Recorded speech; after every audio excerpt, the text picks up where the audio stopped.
hidden, forgotten. This is Harbor Town.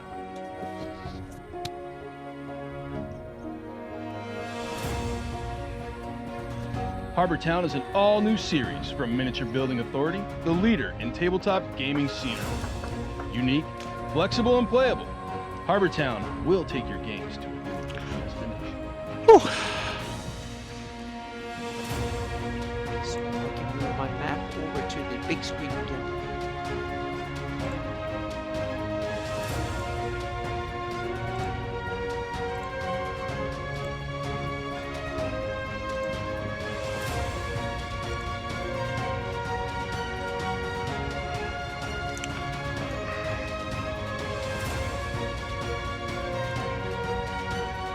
Everything looks good. Yeah. Can you guys hear us? I think so. Yeah. Yeah, we'll Yep, just want I to make can- sure. Yep. Let's see. Yep. Just want to make sure. Tools. No, they can't hear us. No. Oh. Ha ha ha. Yes, they can. All right. Good. Oh, okay. Good. I don't want to. Yeah. I want to have an issueless night because I'm having a physically issue. I'm having physical issues, so I want no technical issues tonight. Yeah. Which screen do I go to next? I can't even remember. Let's do this one. Oh yeah, you have so many awesome sponsors. Yeah, I got some good, Yep. got some good ads. Mhm.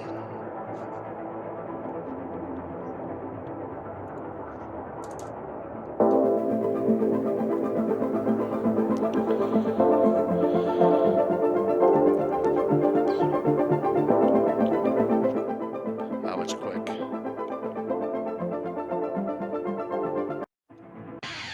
Oh, that's Stratagem that has dice. Yeah, their sub company Wiz Dice. Yep, Yep. it's a good thing. They gave a bunch of them away a week and a half ago.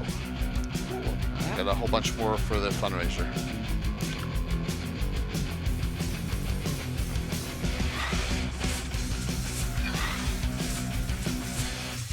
It's another quick one.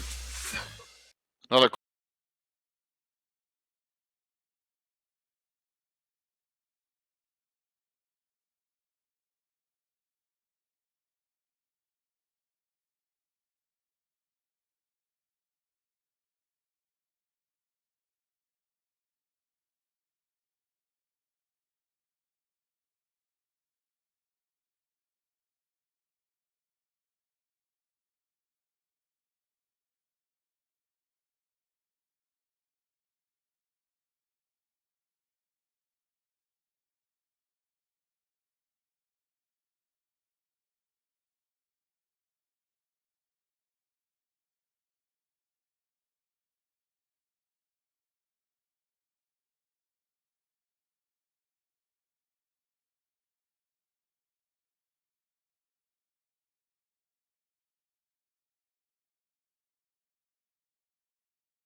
Bring some professional video Yeah, I said to recorders them. to I your said basement and I could yeah. have done some vid. You could have embedded it. So. Yeah. Yeah, Rocks. Yeah, you can. I got 2 of them to give away for the fundraiser 24-hour stream. I got a black set and a white set, so I have them to give away, and I will be giving them to someone who does a nice hefty donation of something. Yeah. You know, we got a lot. But we got a lot of stuff, lots and lots of stuff. So, excuse me.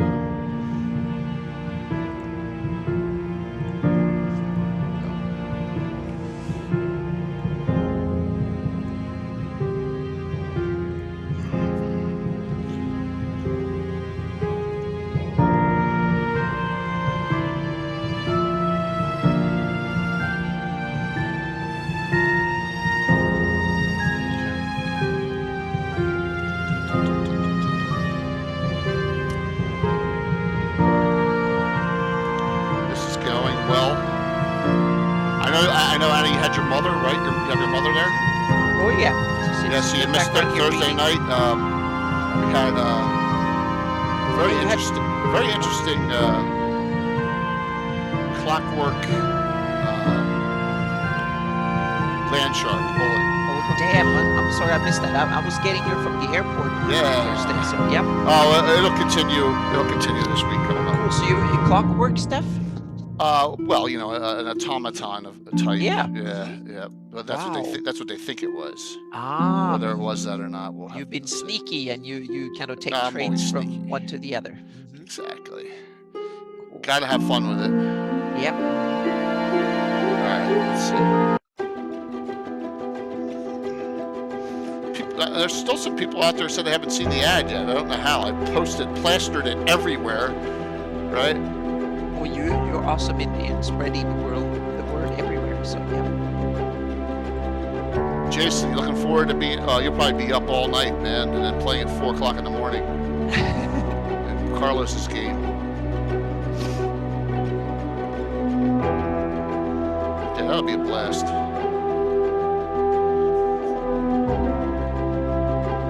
Yeah, probably. That'll be good.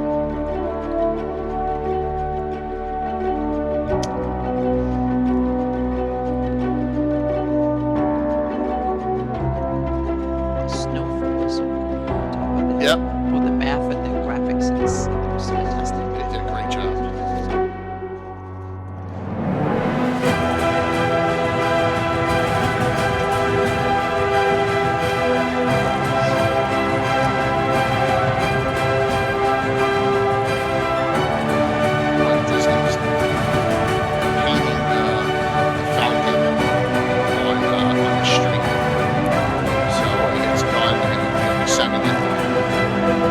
Day, Jimmy. Yeah, he's the coolest paint guy I've seen.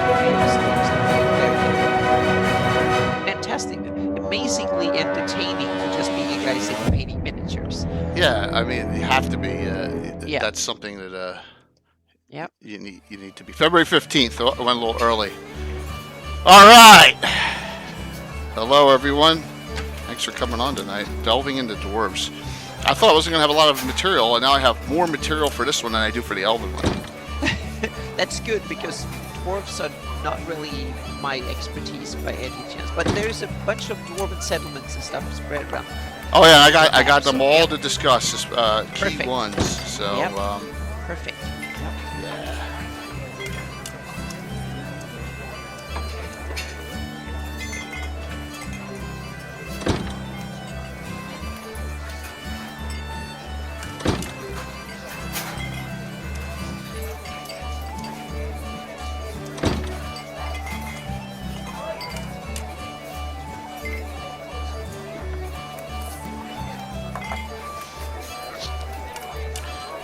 All right, so let me see here.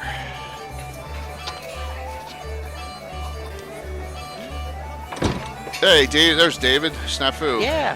Hey, David.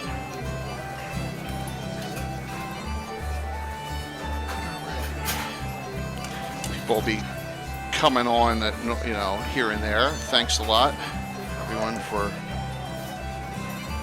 I'm gonna go to the main screen here. Alrighty, so welcome all. Let's delve into dwarves. Hopefully this will go smoothly tonight. Hey everyone, I'm J.K. Lord Gazumba, and I got Anna Meyer with me tonight. I don't know if any of my other guys are going to be coming on. There's a possibility, but we're good with what we have here. So good to see you all. I have. I'm going to give myself a little caveat in case I've had a little on and off stomach issue today. Not trying to, but if you see me having to run out, Anna will take over for. Okay, I'm okay. I'll okay. Try my best here for a bit. Yeah, Yep. but I'm hanging. I'm persevering. Let's say. So good to see everyone tonight. We're going to talk, and like I said, I thought that I was not going to have a lot of data, and because of, I was like, oh my gosh, I do this. We do a lot of stuff with dwarves in our campaign, particularly because of where our campaign's located mostly. Yeah. You know, a lot of that. So The last one was freezing every few seconds. Stays perfect. Good. I'm glad to hear that. I don't know if it's because of. It could be Twitch, David. It could be internet. The amount of people on Sunday nights are light, so that could be the reason too. With why he was is chopping and why he's not. It could be local internet issues or whatever. But I appreciate you all coming on. Please feel free to ask questions, and let's just get into this. So I'm doing my back research on this, and I get a question. What do you think the question I get all the time is? Because of the setup of my campaign in the Principality of Ulick. There's a question everyone asks me, and they go, "Why? Why what?" Do you have any idea, Anna? Oh, meaning that the Ulick is divided into 3, and then you have the principality. Is that one you're thinking about? Yeah, the number one question I get, you're close, is why is the Prince of Ulick and the Order of Ulick against each other? Right? In my game. Okay. That's the number one question I get. Yeah. And I'm going to try and explain that. It may be difficult to do, but so when you're like a kid and you start off, I had limited references, so I had this. All right, so this is right out of the glossography. You look Principality. It doesn't say the name, so I didn't know his name was Olenstead Karand or anything. So we have Prince Dorak II. That's what we have. All right, and it says His Serene Highness the Prince of Ulick, Lord of the Peaks of Haven, fighter thief. And I'm thinking to myself, why he's that's weird, right? So he's a fighter thief, and then I have Roger Moore's Dwarven Point of View article, which is out. It's from number 58. And you go into some of the background on what happened in the Principality of. Do women have beards? Yes, most of them do. Well, we have one in the campaign that doesn't. You'll see a picture of her. So why do I have the situation the way it is? So in the background on the Lort Mills, so you had the hateful wars, and they kicked out all the humanoids, and they all fled through the Sus and the Pomarge. The Pomarge humans there despised having a dwarven lord, because technically the Principality of Ulick used to swing all the way out there, right? Pre-Pomarge days. So when they basically declared their own independence, that got the Prince of Ulick up, right? Because I read through this article. Yeah, they kind of the Ulicks have to kind of they conquered the Lort Mills and had to give up the Pomarge, because that's where all the humanoids kind of fled. Exactly. To. So, but they were all humans in that area. There weren't as many dwarves. Exactly. And in this it was article, part of the Wild Coast before then. It was kind of there was people who moved in. Yeah, absolutely. But technically, it was under dwarven rule, and it says natural tendency is suspiciousness in dwarven nature. So and dwarves have long memories. It says. Oh yeah, they live much longer than humans. They might not have as long memories as elves, but on the other hand, they are lawful, and so they might be more strict and remember, they might take offense longer, so to speak, than elves do. And the one other thing I read in this Dwarven Point of View article, lust for treasure motivates dwarven thieves more than so it does for thieves of other races, which I found I've heard that they have that gold rush. They can get so fixated with mineral wealth and glittery things that they kind of get. Yeah, so that led me to thinking. Now remember, this is a 13-year-old kid at the time. Well, I know that they're the Draken's Grabs, right? They're the ones in the the mountains that are the central mountains of the Pomarge Peninsula. Right. Are rich with gems, and he lost that, and then the humanoids came, and so he's highly suspicious soul. That's why I made him a lawful neutral character. And that when we had the wars, well, first off, when the Order of Ulick came in and then started putting keeps all along that border. And it turns out, hey, look what happened in Living Greyhawk. The whole thing got invaded, Then the humanoids got organized after like a century or was it like 150 years or something like that, since they were forced out on the peninsula. So they put these keeps up, and the prince never gave permission, because he sees it more as, I'm going to lose more land, I'm going to lose more territory again, just like what happened in the Pomarge. That's just my thinking behind it all, guys. I want to try and explain it, because a lot of people go, like, why do you have it that way? Hey, what's up, Jimmy? Jimmy Duffy, Praetors Rejects. Yeah. So let me kick out some shout outs here for everyone while we're while we're going. I'll get you bloggers up shortly. So that was my whole thought behind it, and so that's why Yeah. in my original article from last year's Gary County Earth Journal, I go over what happens, and that the other two Ulick states, gave recognized the Order of Ulick, but technically the Prince of Ulick has never recognized it. So there's my politics in there. But that sounds to me perfectly plausible. It's meaning it was their territory primarily that got overrun and so on. So and also it's their backyard. The other Uliks are kind of isolated. Yeah. The Pomarsh Peninsula is kind of way off for them, especially up in the Duchy. It's kind of 1,000 miles away, or at least 500, 600, 700 miles away. So they are kind of, it's not their backyard, so they're not really affected by it that much. And that's why you see a lot of that tension going on. Plus, in a new article, and David, I saw you saying, how many have you gotten so far, Christoph? And we'll talk about this later.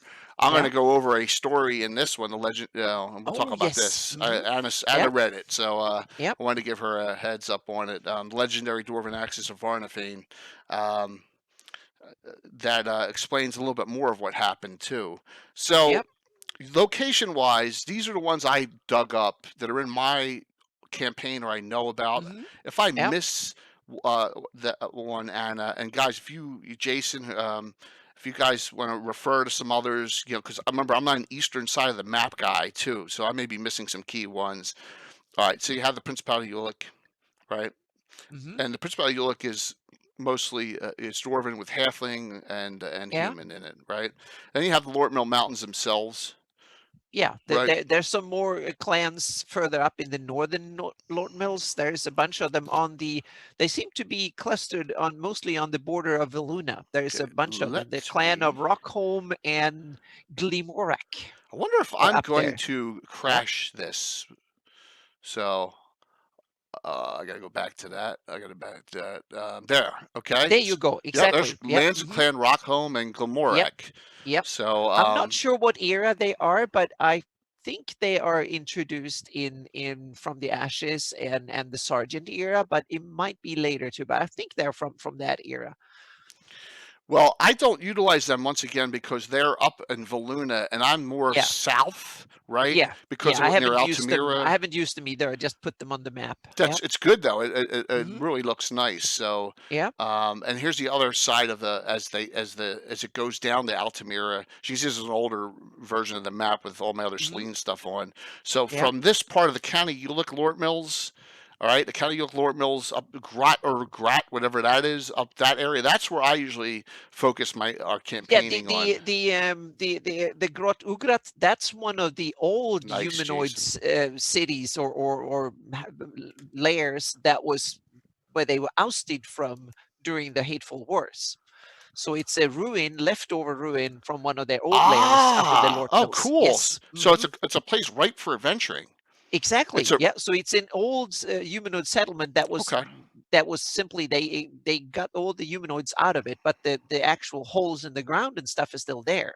So it's now in my campaign I simply have the Elvens. This Elvens from Selene are now the guardians of the site, so to speak. So they make sure they check it out to make sure nothing moves in. But it's still one of these cool places you can have as an abandoned old dungeon that something might move in there one day. So awesome.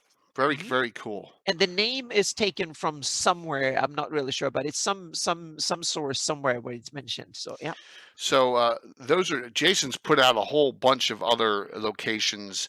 That some that I have not, and they're mostly countries. Right, so you on the list. You've got the Omenry and the Crystal Mists. There's a bunch of. Should we start and see if we can figure out which realms or countries are actually run by dwarves? And the Principality of Ulick, I think, is the perfect first example of it. But there's a couple of other ones that are run by dwarves. Yes, there are one country that is kind of ignored. Interesting because it's one of these countries that is written about in text here and there, but it's not in the list of countries, and that's the Kingdom of the Iron Hills. Okay. Yes, that is a dwarven kingdom that is named but not listed in any of the because countries. it's in the hills only, and they put the Iron Yes. Hills up on the Yes. map, Mm-hmm. and then Yep. they go, well, this is its own country, but Yep. Mm-hmm. the way Yep. the way Darlene did the map, she didn't really. Exactly. Oh, okay. It was never written in, but Is that near it's written. Sunday? Yes, exactly. It's east of Okay. it's northwest of Sunday, so it's south of the Elysian Plains and the South Okay. Province and Elissa. Are So they? it's Are they? between Neri or ID and Elissa. So I it's have to ask this connection: is Iron Hills part of the Iron League? yes, they're Okay. part of the Iron League. Yes, Okay. and they also have another dwarven influenced or maybe even dwarven ruled area, and that's Iron Gate, the city of Iron Gate. Okay. That is also so they're kind of next door. So they're kind of natural allies in my thing. And in my campaign, I put in the capital of the Iron Hills is Bronze Gate. Okay. And I think that name is someone wrote that name somewhere, and I kind of connected the two in that area. So I placed it in there. So Okay. yeah. Cool. Yep. Mm-hmm. So yeah, because once again, me rarely being on that end of the map, I don't want to ignore it completely. But Yep. that's awesome. Here are Yep. So, 3 dwarven locations that I utilize a lot, and we're going to switch okay. over again map Yep. because I have them right on the first one, and they're all on this map. Oh yes. Okay. There you have them. Yep. Mm-hmm. So let's do the first one, which is actually right in the Greyhawk Gem of Flange, and that is Graysmere. Mm-hmm. Okay, and you got Yep. a nice heraldic symbol for it. Yep. And Graysmere, it says brooding dwarven stronghold. Marks the point where the Cairn Hills briefly become mountains at their junction with the Aber Owls. So this is actually, goes way back because it's in the original Free City Greyhawk box set. They discuss this. They also say, which I found very interesting, while entrance to the world of sunlight is quite restricted, it says Graysmere offers several passages branching to distant reaches of the Underdark. So that's pretty neat. Yep. Deep delving into that. So this area here, I think we've had like one dwarf from Graysmere. Most of our dwarves that adventure in Harby actually come from number 2, which is to the east of that, and that's Caracast. That's a big one, and that's still technically in the Cairn Hills because the Cairn Hills. Yes, yeah, and both Graysmere and Caracast are, as far as I could determine, are part of the domain of Greyhawk, or previous the lands. It was under the Greyhawk banner, so to speak. They're not independent, but you haven't got. There's one other dwarven settlement in the Aber Isles that absolutely, yeah, and it's a big one. So Caracast, I didn't realize that the Cairn Hills swung all the way around down south around the Mist Marsh. I always thought the Cairn Hills were all north of Greyhawk City, and I didn't realize that this part counted. Well, it's Cairn kind Hills. of they kind of do that, Ben, because the Cairn Hills have that south extension where they connect to the Aber Isles, so you have this kind of north-south corridor as well. See, I put that up there. I got smart. Yeah. So, real quick on Caracast. Caracast, Dwarven Iron Mine yields a little gold and platinum. It is unique appearance. The 600 resident dwarves over a century or so have been here. And they're very polite. All of Tim's dad, John, has 4 dwarves that come from Caracast, and one of them is very important, Fergus Farquhar, and we'll talk about him later. And then he has from this area, and then the last one on there is Dumadan. That's the one I think you're talking about, and that is actually in the Aber Owls. Yes, so that, and they seem to be independent. They're not ruled by anyone else or pledge fealty to anyone. So but they're not big enough to be a real country. They're kind of like an independent city, more like a little city state. Yeah.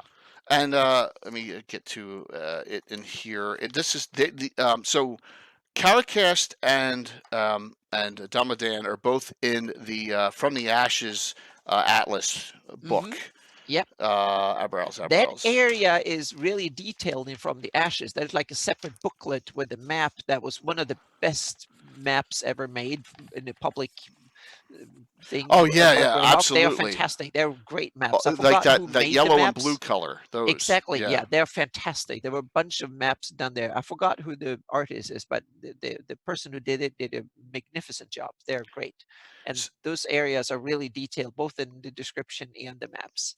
So this one says the fortress home of 800 mountain dwarves. Dumbledore is a mine complex that produces iron, silver, and a few gems. And it says it's ruled by the seer, a blind, gray-haired dwarf reputed to be nearly 400 years old.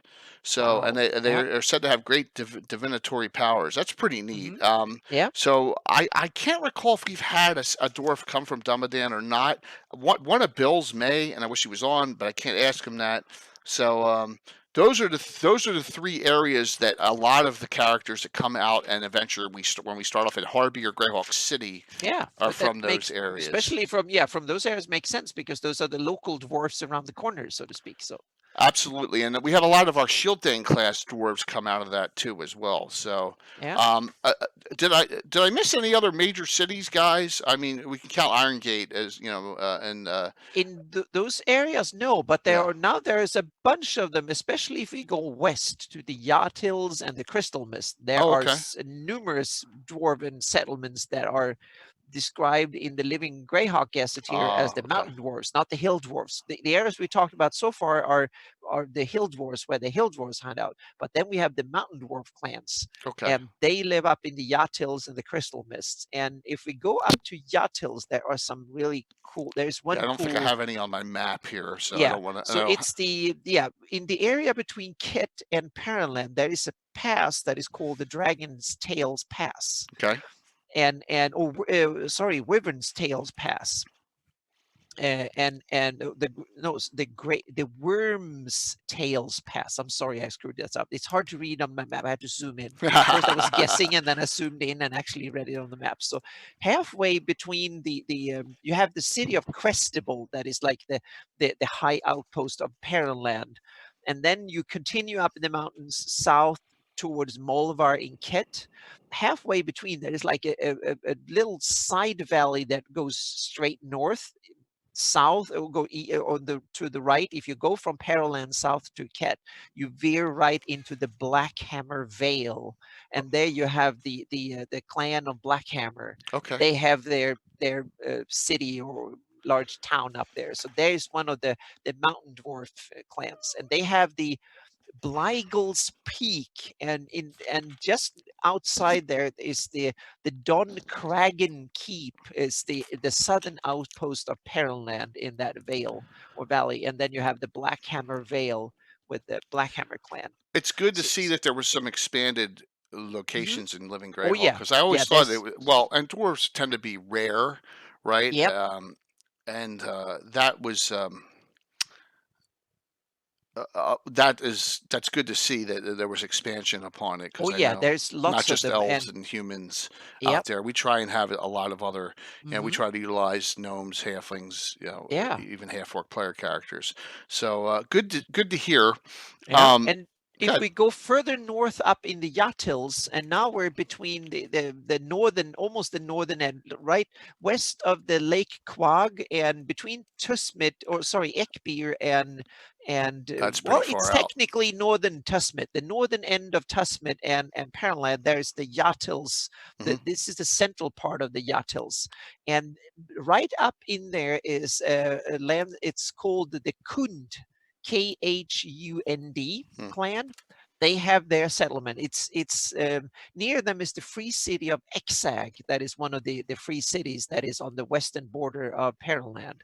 Okay. And so there's another one, and they have a tunnel through the Yacht Hills. So Oh, they are conducting some trade and stuff between the Baclunish West and Perilland, and they kind of oversee it, so to speak. So they have a tunnel that goes like 50 miles across through the mountains, down the mountains, and so they have a Kund outpost in the west, and then they have the city, or the town of Dunovir is their main settlement, in more on the Perilland side, near the city of Exag.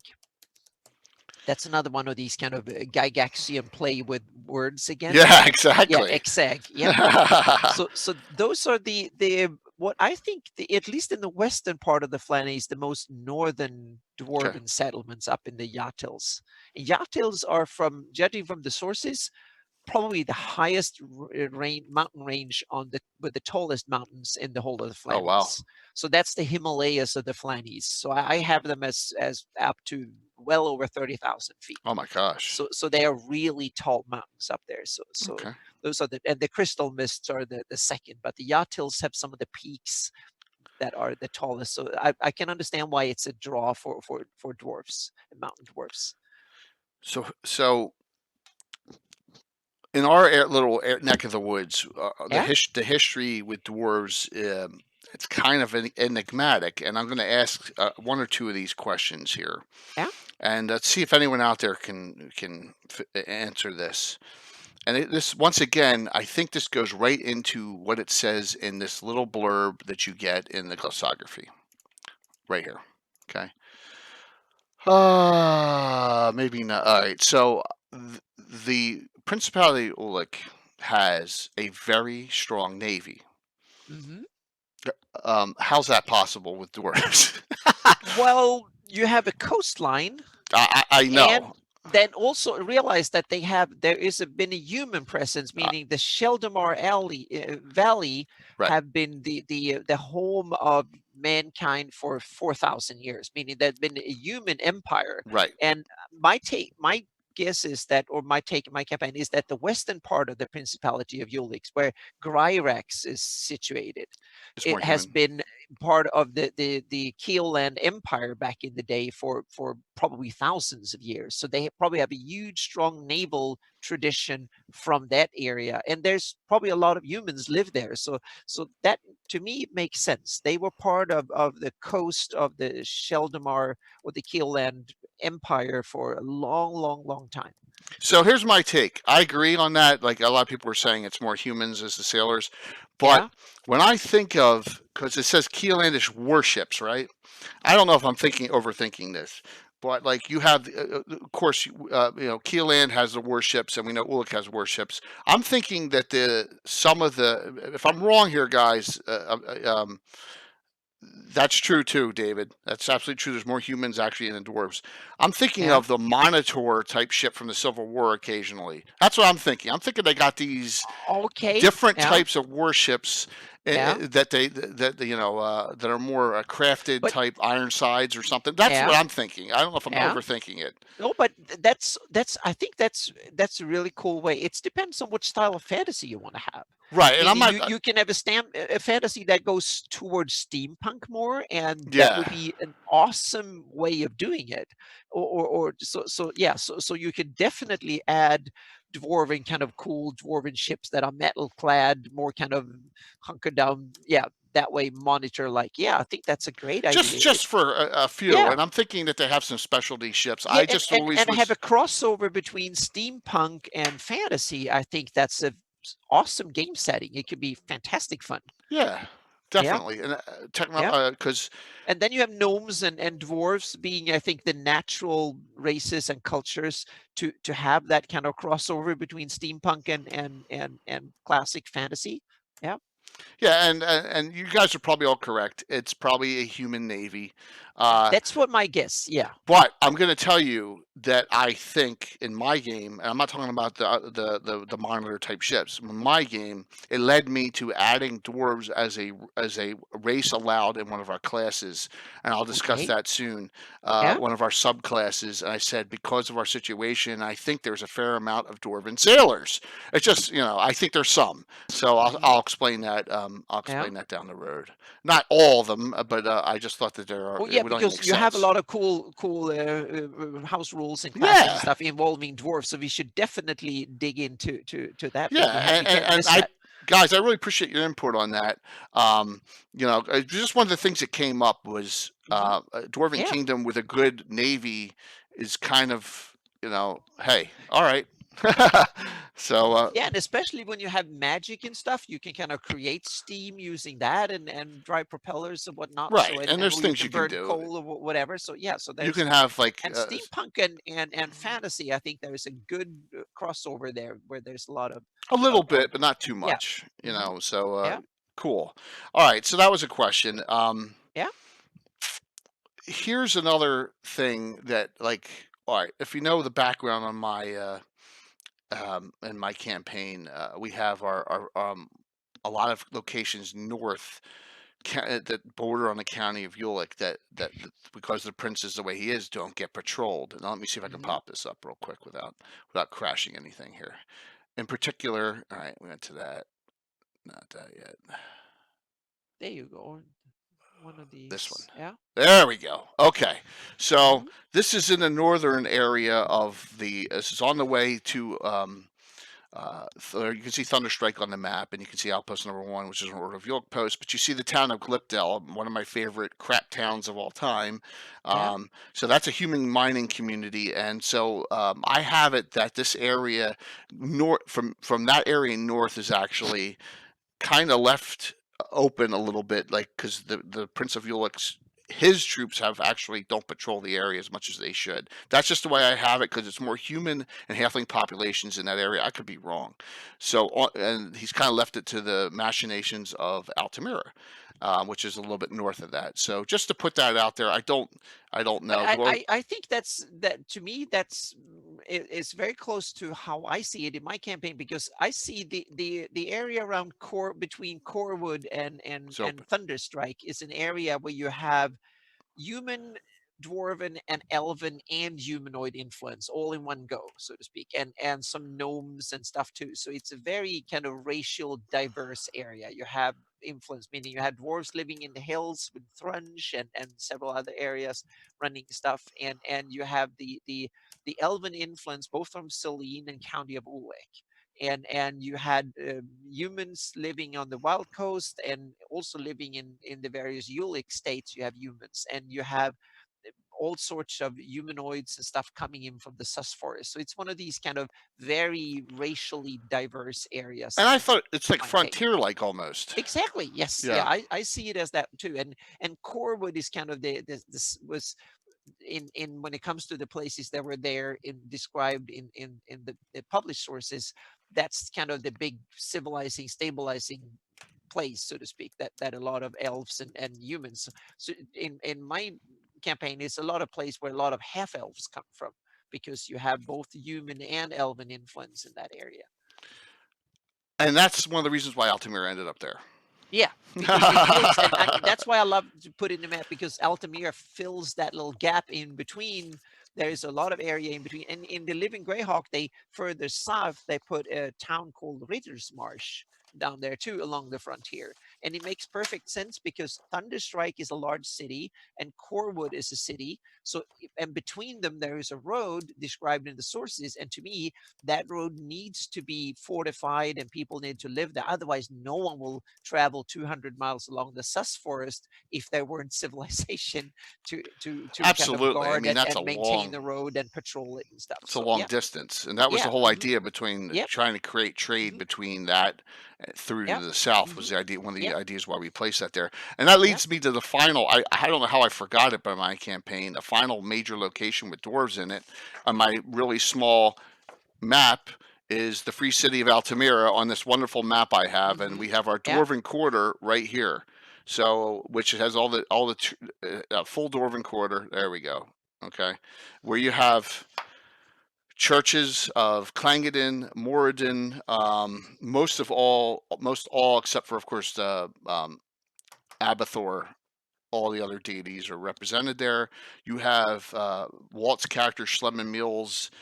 SM Mining Interest Limited is there as well, and that connects. And he actually in the Church of Clangeddon, there's a teleporter into the mountains, into the Lortmill Mountains, a hmm two-way teleporter, and I used that in an adventure a year ago. yep, I'll show some pictures for that too. So the dwarves of Altamira work with the dwarves of the Southern Lortmills a lot, and they're one and the same, a lot of them. hmm So I don't know how I missed that, but there you go. I'm No, but bouncing around it's a lot. and there's another location that is, I think, important to mention this in the Principality of Ulick, and that's the city of Havenhell, Yep. because that one is even on the Darlene map. And it was, I don't think it was barely mentioned in the early products. It was there on the map, but Yes. didn't have much detail. But in from the Ashes and later in Living Greyhawk, it was actually upgraded, and it's actually, I think, it's the only dwarven metropolis on There the it is. map, meaning metropolis, meaning have more than 20,000 inhabitants. Interesting. So Okay, yeah, there it is. Okay. so I see it very much from judging from the description in the Living Greyhawk Gazetteer and other later works, is that it seems to be kind of the most populous dwarven center of things. So Iron Gate and Haven Hill seems to be the biggest dwarven settlements in the whole of the But it's not the Flannies. capital. No, it's not. Gryrax is the Yeah. capital, probably Yeah. because it has more connections and it's Yeah. multicultural, and it's probably maybe been there longer. I don't know, but it's Haven Hill is the biggest. But Gryrax is also a metropolis, so it's an old Sheldamar Keelland city that has probably been there for thousands of years. But Haven Hill is together with Iron Gate are probably the biggest, more Interesting. populous human dwarven settlements in the whole of the Flannies. We have it. It's right here on that map, and you can see it Yep. clearly. And Mhm. Archit was added by us. It's just like the Archit Yeah. in Lord of the Rings. It's a mix of halflings and Hmm. humans. Some humans. It's on the outskirts of Bree. That's where Archit was referred to, and Ah, a okay. lot of our Yeah. halflings come from that town. So that's why Mhm. you placed that on the map. Yeah. So are there 2 clans in Rotic? I did not know that either, too, David. I know you Oh you yes, yeah. venture in Rotic. We have to go around the map because there's plenty of other dwarven Okay. settings, but there's an east pass I think was added in the Living Greyhawk, but Jason can probably confirm whether he has it in his notes or not. So, but I think it's a later addition. So the province of Korond seems to be very much this epicenter of dwarvendom in the Principality of Ulick. Cool. Yeah. So yeah, if we missed something, sorry about that. We have so many We experts have in so chat. many. All So right. yeah. So David, I'll do this for you before you depart. We'll jump out of order a little bit of what I wanted to do. Yeah. So with dwarves, classes in 1E, 2E are kind of limited, right? There are no wizards running around that are dwarves or Yeah. sorcerers running And you around have that are dwarves. do you have level limitations as well, No, even on single class? we don't Okay. have any level limitations. Ah, okay, We have good. class level limitations like Yeah. assassins, druids, bards. We don't have. We got rid of level limitations. It just in our Yeah. campaign it didn't matter. I understand why they were the way they were. It meant in 1E, they didn't want abuse of multi-class characters. We got rid of that. So Yeah. but let me flip to this. Okay, so this is the first top of the map of the classes listing. If you go to MD, that's Mountain Dwarf and Hill Dwarf. You have fighter, and then this is David. This is what you're asking. Then you have this class Shield Thane. Okay, this is a unique custom class for us. You go down. You have cleric, specialty priest, and crusader. I don't know if you guys know where crusader is. It was a second edition ad. It was actually a Forgotten Realms ad. Crusader is a hybrid cleric / fighter single class. It's kind of like a holy warrior. Yeah. It serves a purpose. They can you got to be on the diametrically cornered alignments. So we have some of them going around like for a specific deity. It's a neat class. And hey, what's up, Greg? Good to see you, man. I'm glad you're on. And then, so that's very limited. Now we go to the second page. Let me make sure I get the right one here. Yeah. You go down. It's not. You can see where the X of magic user ends. You can go right down there. That's dwarf. Thief acrobat. We don't have a single thief. We have very few thief acrobats in the game. Yeah. Assassin is a yes. Bounty hunter, which is a subclass of assassin for us, and you have bandit, which is right out of the Dragon magazine. They don't allow dwarves. Okay. And then you have this corsair class. So you have those two. Yeah. And they're both actually technically, I don't know if they should be under the thief sections. They're actually fighter subclasses.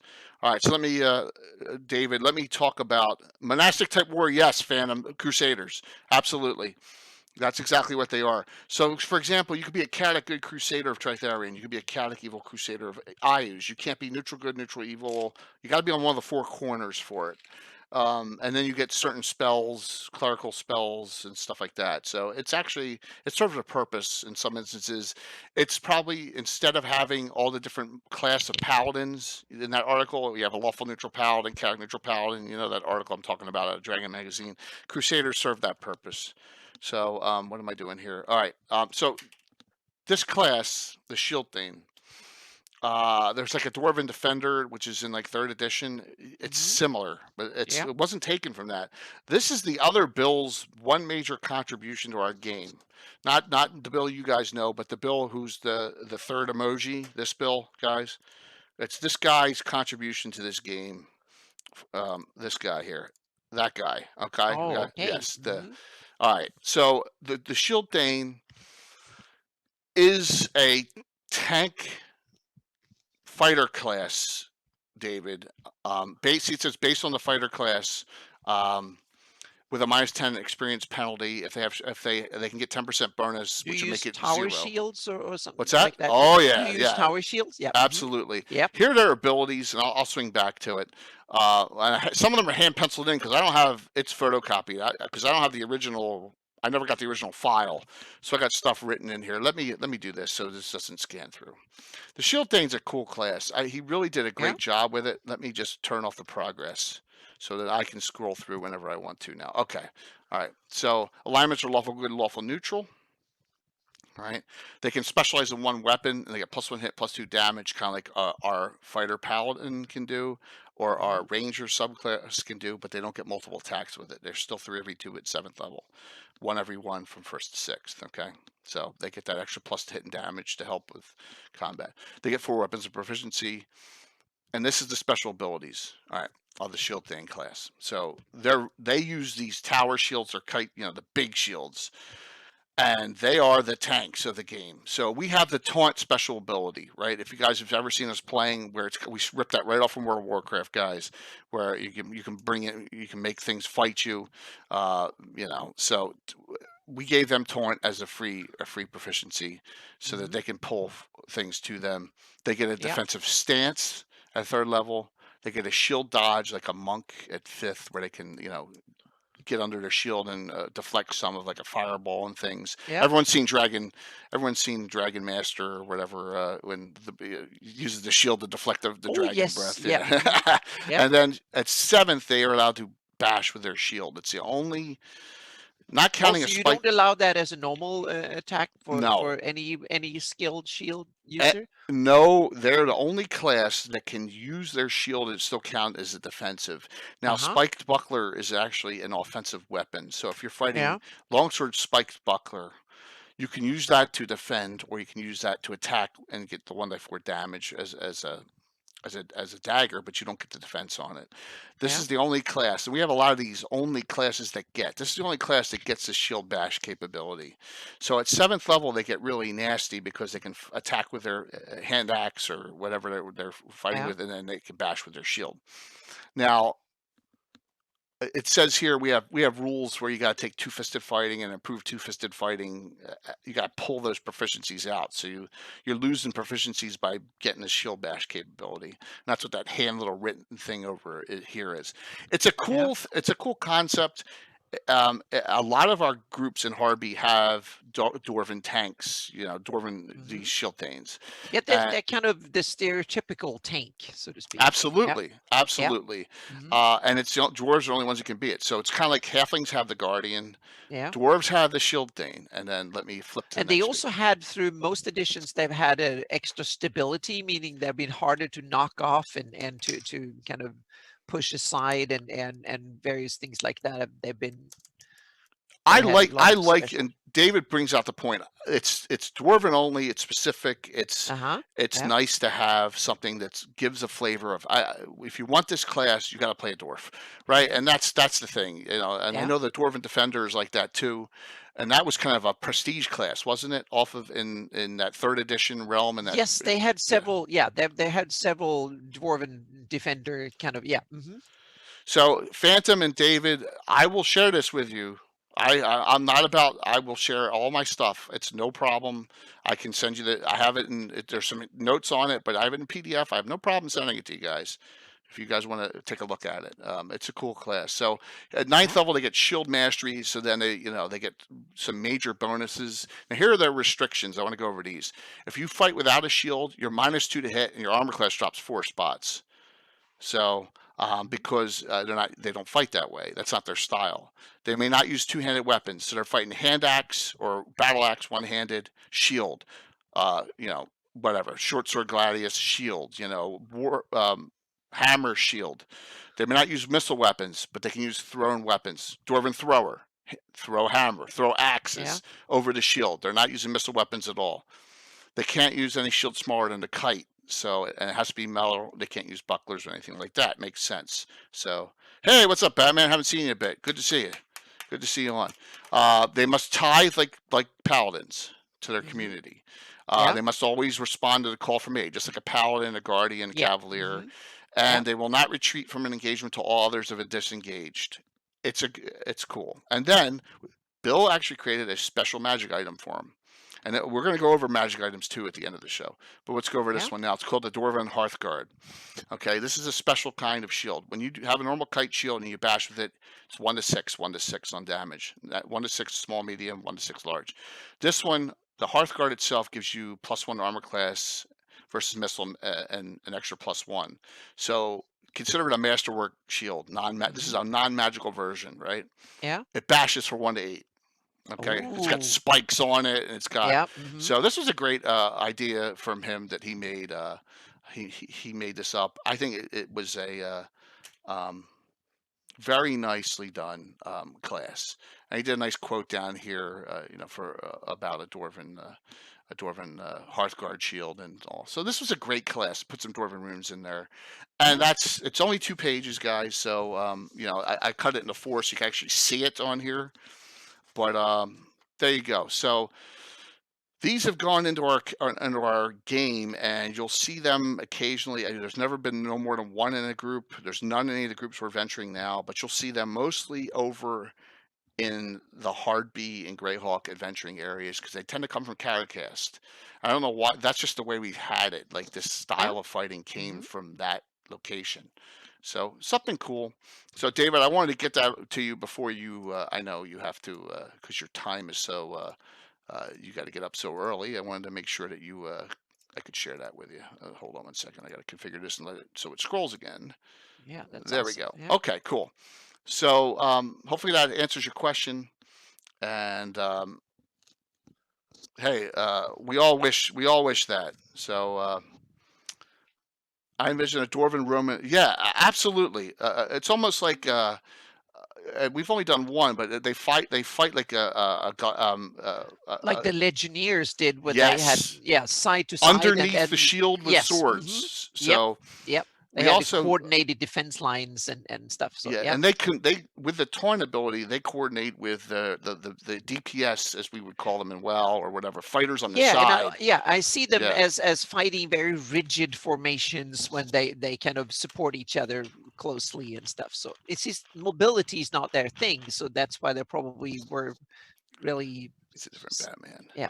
So we have this, and everyone has one, it seems. Everyone tries out the class and they like the characters. I don't even have an NPC of this. I've never had, because there's always been one here and there. So yeah, well, see, Jason, crossbows are very popular amongst dwarves, particularly heavies.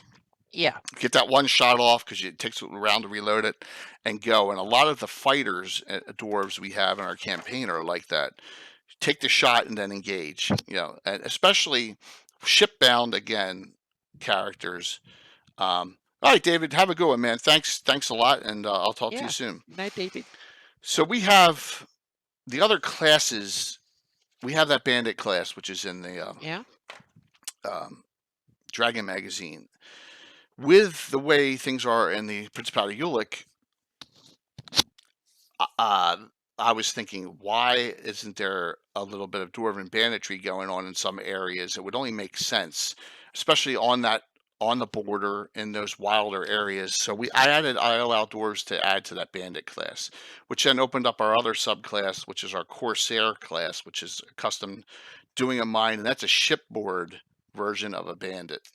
Kind of like a pirate almost. So dwarves are allowed to be that class as well, where they get bonuses fighting on shipboard, but they're not really the best hardcore fighters. They're jack of all trades fighters, which bandits are, Yeah. So, Dwarven Taunt gets a bonus if they're wearing kilts. That's pretty cool. That's funny.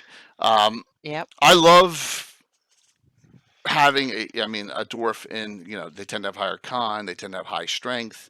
It's always good to have a dwarf, even just a straight dwarven fighter in in his class.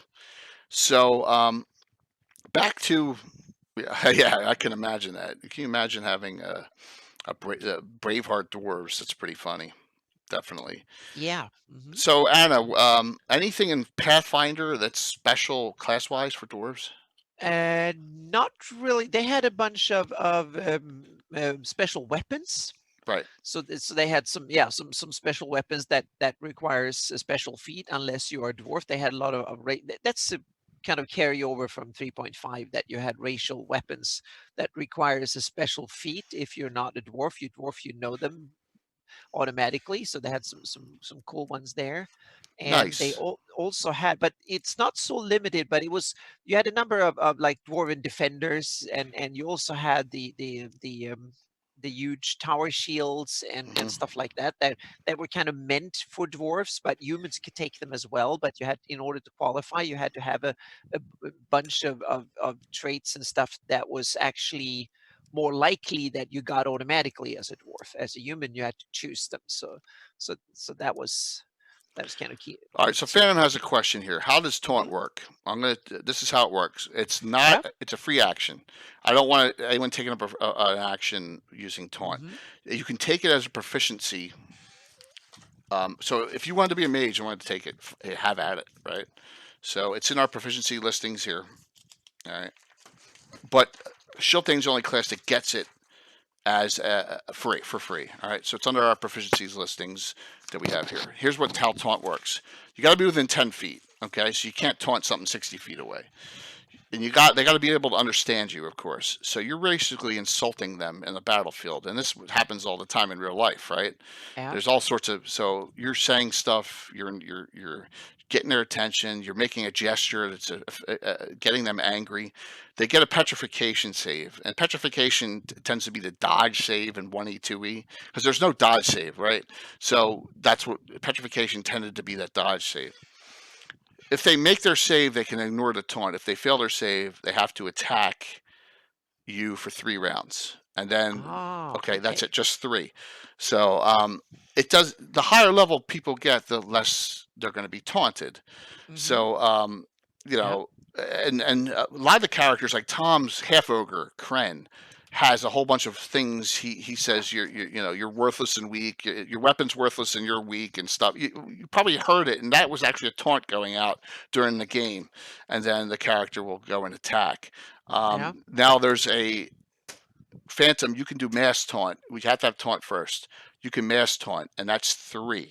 You can pull 3 within 10 feet to you at once, and that's kind of crazy. But Yeah. that we have that. That, remember, our feats and weapon proficiencies are merged into one system. Yeah. So that's how it works. It's that simple. Ah, okay. You can't I, taunt a mage 60 feet away and have that mage cast spells on you. You can't do that. Okay. If you taunt a mage within 10 feet away from you and they happen to be there, they're gonna they still may they may hit you, but it may be with a fireball, right? Or they may hit you with a cone of cold. They're not just going to attack. You understand? They're going to do the smart thing, but they're still going to try and damage you. Okay, it's mhm, not a losing yeah. my mind and only do magic missile single target on. You know what I'm saying? Hmm. They're going to do common sense things. So Yeah. yeah, I did taunt a bit different. So the way I do taunt is that it's an intimidation thing. So you have intimidation as a skill in right. PF1 and PF2 as well. So what you do is, and you can do it from a distance, but Shift in the fifth as further well. away, the more difficult it is. Mhm. The chance of actually taunting someone or intimidate someone would go up with the distance, so to speak. But you can do it in numbers. So you can have a lot of, if you have some leading a whole bunch of them, they get pluses for the number of them you do, so to speak. And if you can come up with cool things like drums or whatever, they can add more. So you can, and then when you roll it, you roll how good the taunt is, so to speak. And then the defenders have to roll, that's basically a will save, that you roll, you use your it's yeah, you use your will, your wisdom against it, so to speak. And Okay. if you fail the save, what happens is that then you have to attack or you will get scared, you will get fear effects. on you. So you have a chance. So you can either grab it by realize that you get so damn pissed off that you either attack or you get a fear effect on you.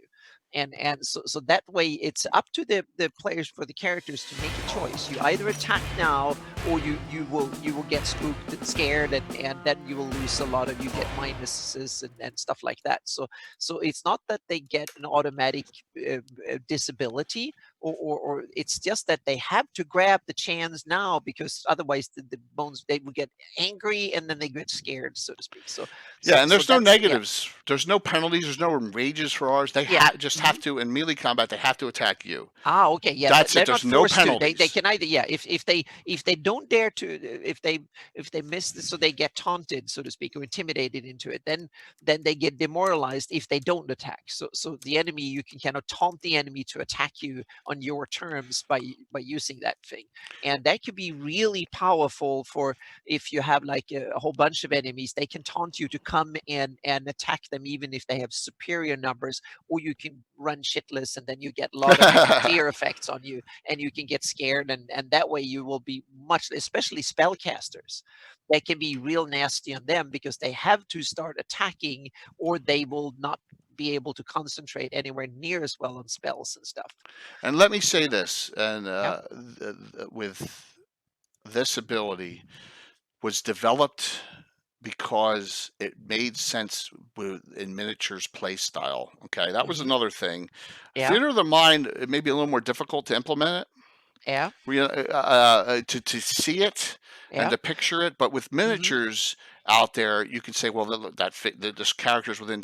I know, Yeah. so it's kind of, But it worked for yeah, miniatures. and how I do it is that you get bonuses if there are people on your side, so you can it becomes like a shouting match. Wow. You taunt each side, taunt the other one, and you roll the d20 and see who got the best result, Nice. and then you get a winner. So it becomes like a chanting. You can start chanting, and you use the drums, and you can come up with any. If you have a bard, that's a huge plus, because the Yep. bard will give and bless and stuff like that. So if you have a bard and a paladin and these kind of characters that can give the aura of courage, and you have a bard, that will boost your side, so you can kind of do that, and it becomes a taunting match. That a lot of fights, they start with two sides yelling and screaming at each other 30 or 60 feet away or something, and then one side might be half demoralized and have to attack the other one, or they will simply run away. So the battle might be won or lost before on terms like On that. And morale. I've had some awesome, but the characters have been involved, and we've had some awesome taunts, and you roll the die and yell and scream, and you roll the die to see if you're better than the other side and stuff like that. So That's cool. it's a, So intimidate is a third edition ability. It's yes, okay. yeah, that carried into Pathfinder and stuff. Nice. So yep, so you can basically scare the shit out of someone, and that's what I use for the taunt, so to speak, Cool. because it's basically forcing the other ones to be so angry, so either get scared and shamed, or they attack. Those are the only options, so to speak. I love the toolkit for it. Yep. So if there was any, excellent. Well, Yep. so there was a toolkit in 4E, you're saying, for something like that, made tank effective, and that's what we were trying. So Phantom, that's what we've been trying to do, is to make different fighting styles for fighters, right? And without using Yep. kits, without in the game, and that's kind of what we did with it. And so the shield thing was the dwarven version of it, and you can make tank Yeah. fighters that can take taunt too as well, and just armor up and shield using that shield. Turn to dark. Okay. Well, we're gonna have something rocks. I'm gonna have something against the Duro and the Duergar shortly. You'll see that too coming up. Yeah. Okay, I got a little something here. So I wanted to do that before David had to leave, and I'm glad we did. And Phantom answered your question. That's awesome. Thank you for that. So deities, right? Yeah. It's been 40 years, and we've had specialty priests since second edition came out, right? We have like 40 written up dwarven specialty priests. Here's my question. Wow. How many specialty priest classes do I have that are dwarves, and how many have ever been played? by characters in this book. Any guess? That is No problem. one big tome. Yes. So here's all the classes. Okay. So the answer is this: 2. That's it. I have 2 dwarven specialty priests. Now I make up specialty priests as characters want to play a deity, want to play a specialty priest on them. So everyone loves 15, not even 2. That's it. I have Moradin, which got made up about 3 years ago, and no one except I think the old Bill that doesn't play. I have Lochnar Rock Cure. So that's someone's. I think that's the other Bill who doesn't play anymore. Is Moradin Priest, and then Clangeddin's the big one. Everyone loves the God of War Clangeddin, but Baranar here, it's the mother. None. No one's ever asked for me to do one there. Well, actually, there may be another one too. There's Clangeddin. But war priests are kind of a given for adventures and stuff. Absolutely, and the Clangeddin specialty priest is fantastic. Mm-hmm. It is a great class, and we have a lot of them. That's is that Vergadane, God of Luck, or Dumathion? I think that's Vergadane, the God of Luck. Dumathion, the Keeper of Secrets. Never had one for them. Abathar, which is evil, neutral evil, the god of dwarven god of greed, right? And then a human deity that dwarves worships. Oh, that's guys. That's a rapper. That's an undead dwarf, right? That is actually in Dragon 58 and Best of the Dragon Volume 3. It's a great monster to throw in occasionally in a mind. So they wrap their weapons against you. Hear them banging. Pretty neat one.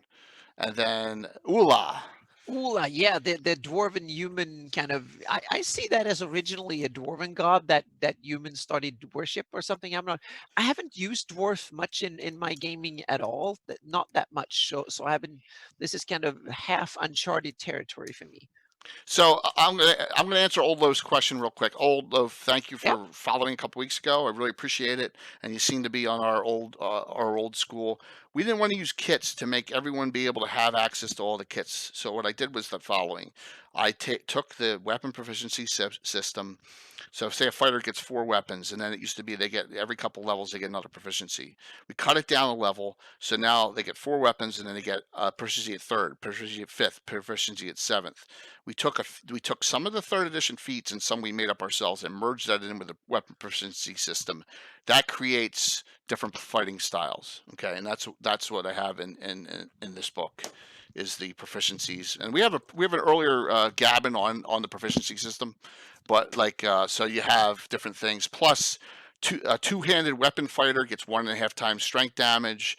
There's a 2-fisted fighting style gets half damage of strength in their secondary hand. You get finesse capabilities. That's kind of like what thanks, man. That's kind of like what we did for fighting, to make it work. That we didn't have to use the 2nd edition kits that you're talking about, which are cool because, like, for example, I have a bunch. Let me get these out. I got books everywhere here. So we have the complete book of dwarves, and we have what you talked about last week. Whoops, Monster Mythology. Yeah, I had it. I just had it downstairs. Yeah. And then, believe it or not, I just got this, and this will be for 2 weeks, guys. Because actually 3 weeks, because next week we're going to be off for the Super Bowl. I just got this too. I never had this. And I found it. You didn't have the gnomes. I didn't have it. Now I got it. So I think I have it. I hope I have it. Yeah. I think I got them all. Yep. Mm-hmm. Yeah. So I got the complete book of dwarves. I've had this for a while, and we didn't want to use kits, and it just because I need control because I'm a control freak. There, Old Loaf, if you understand that. So we made rules that worked for us. So that's a good question, though. Thank you. So hey, there's no. And once again, we always talk about this, and Anna will agree because Anna is a Pathfinder person, a DM, and I'm a 1E, 2E guy. You make your game system rules, whatever you decide it to be as a DM, as long as your players are cool with it and they enjoy it and they have some input. Yeah. They have some input, and that's what I've done. And if any of my guys are on Tim, Tom, Bill, you guys are all probably hiding out. It also needs to facilitate the kind of gameplay you want to have around your table. That's really important. Absolutely. You have to. It has to facilitate that. So here's the proficiencies, although for when you get new weapon proficiencies. Okay. All right, you see that? It's all set, and you notice even mages is one every 4 levels now, every not 2 one every 5 or levels. 6 levels. Okay. Yeah, so Yep. just because we have mage stuff, we have like resistance reduction, so that they can negate the magic resistance of like dark elves and things, or we have extra spell slot. That way you get more spells. Because remember, we're not doing you can recast this. You know, you have to memorize specific spells. So yeah. So is it a Dwarves Deep for info? Forgotten Realms. I don't have that one actually. I don't have Don't think Dwarves. so either. No, I don't have that one either. Is it like Drow the Underdark is for That might Forgotten be. Yeah. Realms? It may be, or Dwarves Deep may be a module setting or adventure series. So I know Rocks you've taken from a lot of things. So that's kind of how the build. Yeah, that's okay too, Greg, with Ula. So we have one priest, especially priest of Ula. I just made up Ula. So I'm by request for the new first we're going to do out of Narwhal, I allow the players to decide, because it takes a while to build one new priest, especially priest class, per new group, because we usually do a new group every 2 years, because my guys are transient, like crazy. So and that the request was in for a priest of Brandabaris. So I hopefully will have Oh, that by the time the Halfling show comes up in a couple weeks. I'll have the priest of Brandabaris, especially priest done for that. So yeah, and you have to you have to develop house rules, and that's kind of like what I like going over on these shows is what we've done, because if your guys don't, if your players don't enjoy the game, you're not going to have a game for long, And I guess over 40 years, I guess I'm doing something right. So all right. Let's see what we got here, time-wise. All right, we're halfway through here. Just wanted to see where we were. yeah. History-wise, you got the Principality of Ulick butting heads with the Order of Ulick, and you have a lot of adventures going on that show that. And the one that shows that more than anything was Defense of the Watchers Towers, which we did, I don't know, 4 or 5 months ago. Actually, it was probably like 3 months ago. I'm losing track of time. So this one here was Elemental Evil in the Lord Mills. This is the one where I was talking about the teleporter in the base of Clangeddin's temple, and they went out to this and they fought all these frost giants that they don't know where they came from, the Lord Mills. That is this Yeah. adventure I'm showing pictures of. So this was a Dwarven mission that they got sent out on the group, and there's some pictures. I kind of like the angle of that picture there, showing the fighting going on. But the Watchers Towers are in the Pomarge, and let me pop this up real quick. Let me see if I have this map. I should. Dun dun dun dun dun dun dun dun. Okay, blow up here. There we go. There. Okay. There you go. Yep. All right. So this is on the border of the Jewel River. You have Winchester's Bulwark, a keep, Warmonger's Tower, another Order of Yule keep, outpost number 2, the main Wales castles to the south. We just did Anna put on Orog's Mound. We just did Return to Orog's Mound about 3 weeks ago. We had that adventure at that site, and then you see way out there Watchers 1 and 2. Now I had them on the same map, but this was one of those mega series. Now we're doing a mega series now in the Shieldlands where we do like 5-6 different adventures all time into one long adventure. So let me go back here and let me pop up to the pictures, and then we'll just talk about this real quick. Boom, boom, boom. Dwarves. We'll talk about there's a dwarf without a beard, female. 2, 3, 4. Okay. Oh, All right. So cool this was pictures. the most dwarves I've ever seen in one battle site ever. Was this entire adventure series, because the Principality of Ulick was trying to build another tower outside of the two Watchers towers, and it went awry. And the carnage on the next scene. This scene shows a dwarven patrol that went out into the swamp that had artificially been put there over years. They all got slaughtered except for an NPC of mine, Brolin, who was like hiding out in a reed, with the reed breathing thing to save himself. That was the end of the fight. And you can see the dwarfs in between the guy with the gold and the other character there. So this was the first part, and then this is the carnage scene. So of course Bill's great on Ruined Keep. So the Prince of York's troops are trapped here. Yeah. Of course, I always make it so that the Order of York people have to go bail the stupid people out, right? Just like in any other adventure. So Yeah. um, They're the heroes. yeah, the heroes have to be heroes. So Yep. this fight's going on, and they're trying to build this keep. And they're look at the. I love dead characters being shown. There's more waves and waves of orcs and Damn, you're a ogres tough and DM. stuff. You love dead characters. This is nasty. Nasty, Yep. but there's a lot of dead dwarves too. Oh yeah. So they're fighting and continually to fighting, and and then finally the Order of York troops. There's a large widescreen of the entire Watcher's towers. I mean, Yeah. I have to put them on the same table. I can't, even though they're a little bit further apart. And you have to in miniatures work out the way to make it work. Yeah. So. Hey, DE Drowns, a quadruple one. We've seen that. We had someone fumble 4 straight times, and that was actually Tim's dad's character Fergus fumbled 4 straight rounds. He rolled a 1 4 times in a row. I've never seen anything like it. So, hey, good to see you. All right. So here's some blow-ups of the scenes. You can see there's bugbears, there's all sorts of things, and the fight's going on. So this is a lot of political. There was a lot of political intrigue going on this thing.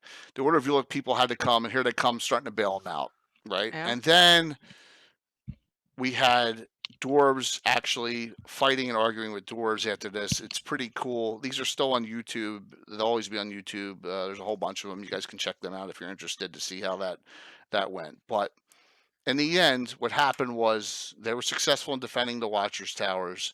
The Prince of York's foray to build a keep out there was a disaster. A lot of his dwarves got killed. Now his champion didn't die. Horkar the Magnificent, we'll talk about him in a little bit. But a lot of dwarves decided they no longer wanted to be under the prince, including Mark's character Arden the Vanquisher.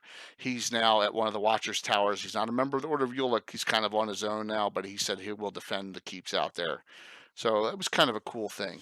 So that's where we are in time frame wise of what's been going on recent history in my campaign. Yeah. And it's a lot of dwarf stuff. But once again, I have that tension between the Prince of York and the Order of York. So I don't know.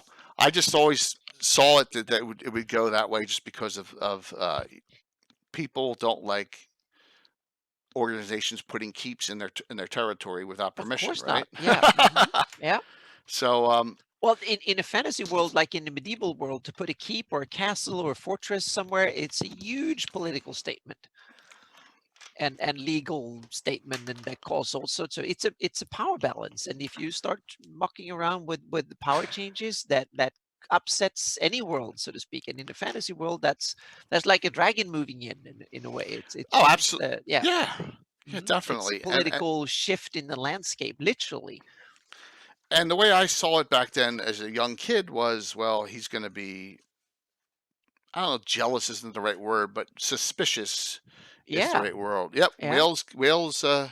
Wales Castle is the headquarters of the Order of York. There, Jason that's the name of it too. That's ironic that you brought that up. All right, so let's talk about magic items. How about that?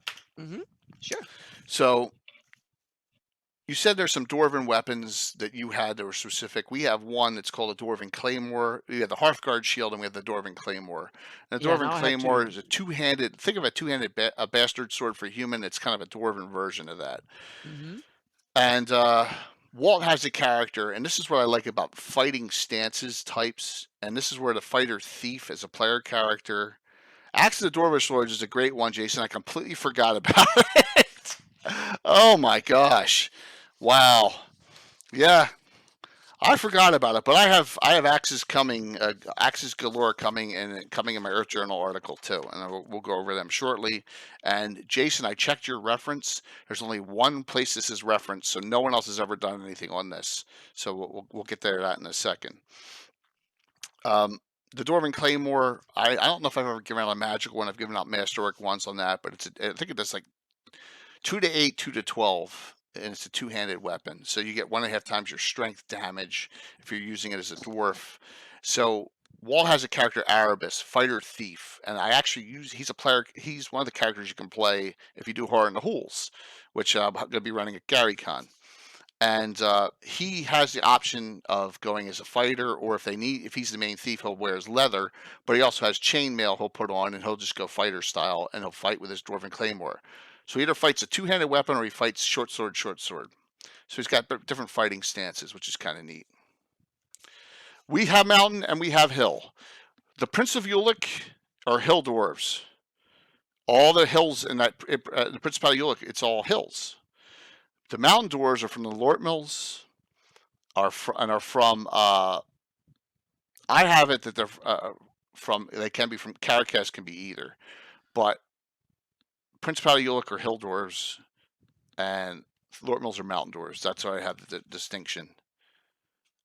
Gully dwarves, no. I know you should put down fully, Tim. You know I hate gully dwarves. I hate Dragonlance gully dwarves. I bet you Jason Devote agrees with me 100%, and even Anna. I hate them. Oh my god, they are so freaking brutal. They made them into a comedy, and yeah, absolutely no Kender, no, please not. So. Sorry I missed the Axe of the Dwarven Swords, Jason. All right, here's two. This is out of Dragon 58. It's right after the Dwarven point of view. These are cool. These are by Roger Moore. You have the High Anvil of the Dwarves, and you have the Helm of Subterranean Sagacity, a Dwarven detector. They're pretty neat items. Okay, and like I said, they're right in Dragon 58. I don't think they're in Best of the Dragon Volume 3. So, yeah, you have to go to Dragon 58 for them. Some of the things that I have found, I mean, the biggest one, what's the coolest item you can have as a fighter or a paladin to get your saving throws up? Girdle of Dwarvenkind, right? It's an item right out of the Dungeon Master's Guide. It gives you, whatever your con is, you get the dwarf bonus now for saves.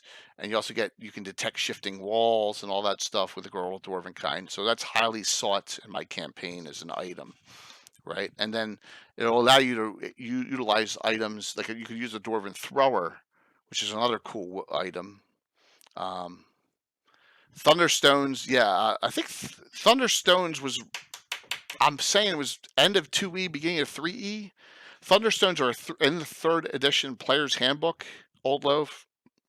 They're actually in there as an item. So I think that's right when they were introduced. But they're a cool item. Remember, you had Greek Fire and you had Alchemist Fire and stuff being introduced in that 3rd edition realm. So I think they had the Thunderstones in there. I'm almost 100% positive. They may have had them as well in Neverwinter Nights. May have had them too. The computer game. Yeah. I think the computer game had them as well, if I recall correctly. And that was right at the 2nd, 3rd edition, because you had prestige classes. They were early 2000s. Yeah. Yeah. So absolutely, that's when that all came in that 3rd edition realm. Yep. All right, some items that I made up. The Dwarven Helm of the Master Miner is instead of a Girdle of Dwarvenkind, it's a helm that gives you your saving throw bonus, but it doesn't do all the other things that a Girdle of Dwarvenkind does. I want that to be the more powerful item. Another thing that I just recently gave out, and Walt's character, Zoriana Meal, the daughter of Schlemmen Meal, she's a 5th level fighter, and she's in that new 1st level, that new group that we've been doing. The Medallion of the Dwarven Prince. So this actually can cast, it's a medallion that casts items like a Ring of Spellstoring did 1 time per day. And this is Dwarven Zeal, Silverbeard, and Ignore Late Wounds. Now you say, where the hell are those spells out of? All right, those spells are especially Priest of Clangeddin spells. And here's another article for you guys to reference. Jason, I'm not sure if you have it. It's called The Prayers of Stromp and Hevel. I'm not sure if you have that in your reference, but you may want to put it because it's a great spot to get some Dwarven spells. Let me pull this out real quick. Looks like Dragon Annual 1998. Okay. Looks like that's what it came out of. The Prayers of Stromp and Hevel. It has a lot of good spells in it. Okay.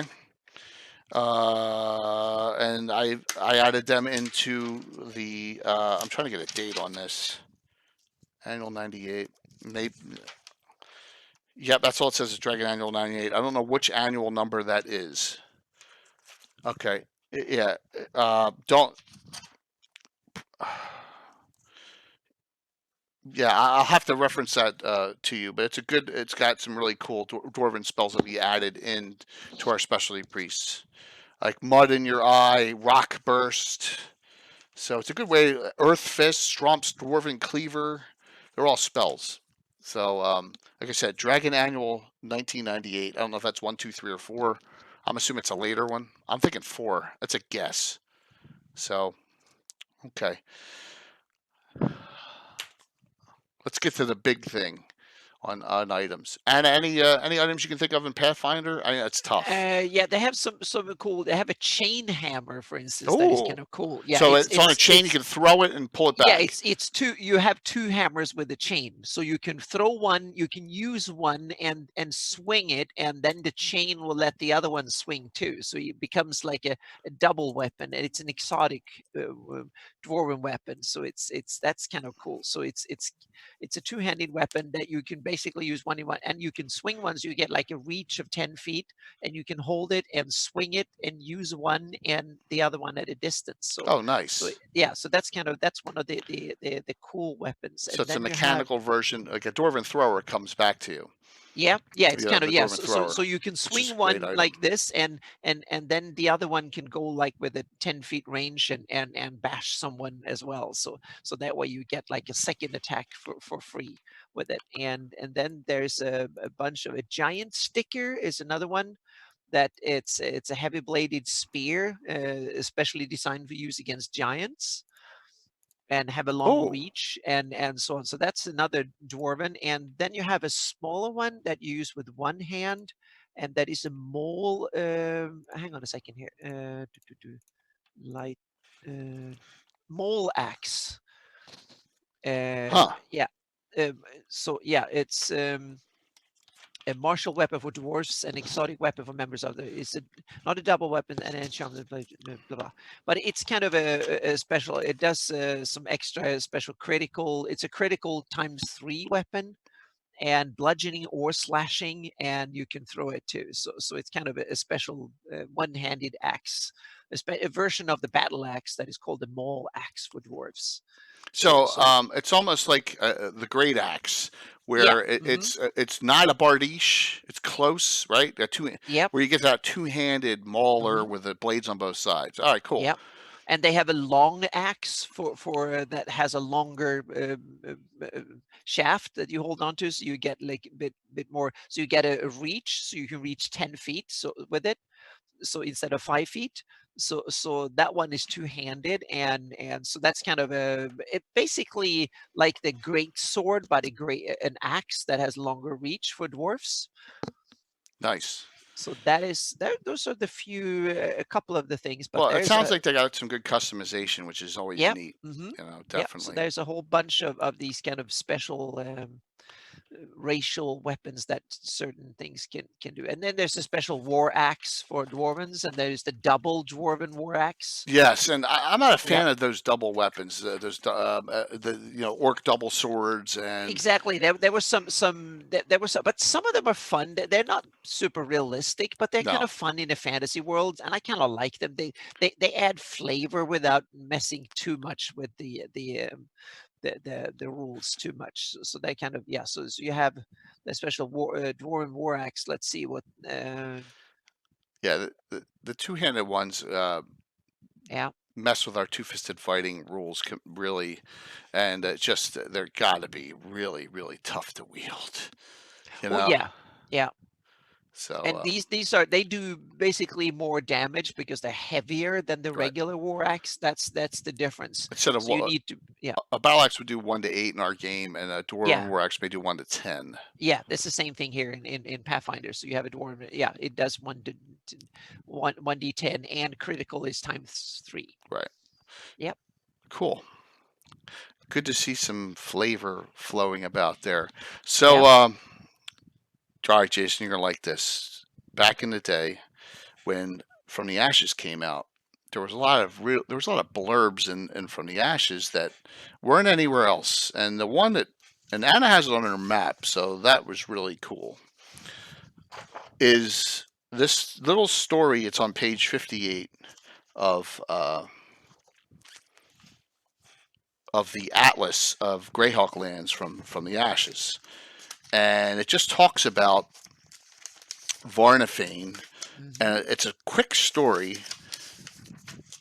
And you can see Varnafane on the map. It's just south of Lord Mastrine's lands. Yep. Narwhal's to the north, and so we go to the next very page. northern end of the Wild Coast. Yes, yes. It's technically this is technically the Whelkwood. Yep. So this is the bottom of of this article, which is on this page, and then here. Whoops, right there. Okay. So it talks about the Grugak, which the Wild Elves had stumbled upon, an overgrown entrance to an ancient dwarven warren. They entered and they found a vast collection of magical axes, no fewer than 5 each, +3, bearing dwarven runes. The axes are +5 in the hands of dwarves. The Grugak took the axes, did not use them. So apparently what happened was the Grugak got attacked by a bunch of ketch, which you know, ketch are nasty monsters, really nasty, because they, they get all these multiple attacks, and they can, simulate human and elven voices, and the bugbears took this place. So this last paragraph says, of course, the dwarven axes were recovered and returned to rightful owners, descendants of the original dwarves now living in Ulick. Bingo, right? The rewards for PCs would perfect. That's written for you. It was written exactly, and this is in 1992. See that Varnafane, Jason? No other reference, which means no one has expanded on this. So I've expanded on this over 28 years, and I've written the article for the Earth Journal, the Dwarven Legendary Axes of Varnafane. Okay, so let's go over the synopsis of this. We have, I said there's 6 of these Dwarven weapons that exist. One of them, and Tim, you will remember this hopefully, is called the Servant, or the Servant of Clangeddon, or the Arm of Clangeddon. There's different names it's called depending on who you talk to. And we had an entire adventure series on this back on adventure number 97. Okay, now we're up to 870, guys. Adventure number 97 was Servant of Clangeddon. In a synopsis, and I'll go over this in the Earth Journal, they have to recover this axe, but the prince has already pre-claimed. The Prince of Ulick has already pre-claimed this, claiming this to be an heirloom of his family. So Walt's high-level dwarf Schlemmenmeal has to go find this weapon that he's been searching for forever, and now he has to give it up to the prince. But he has to still, he's going to go on this adventure to recover it and give it to the Prince of Ulick. And so I got, because that's what I do. I zing my guys good, right? So Walt is like, that's ridiculous. Hey, take it or leave it. So he goes and recovers the first of the 6 axes from Varnafane that have been recovered. And I wrote it up you guys will read it up in coming soon. Okay. The story, it's kind of, I really put it to Schlemmenmeal. The tension between Schlemmenmeal and the Prince of Ulick go back years, and Schlemmenmeal's the greatest dwarven warrior in our campaign. He's now 13th level. Is he 13th or 12th? Whoops. I think he just turned 13th. In the Watcher's Tower series, he turned 13th level. He's older. He was asked years ago by the Prince of Ulick to become the champion of the Principality, the dwarven champion of all causes in the Principality of Ulick.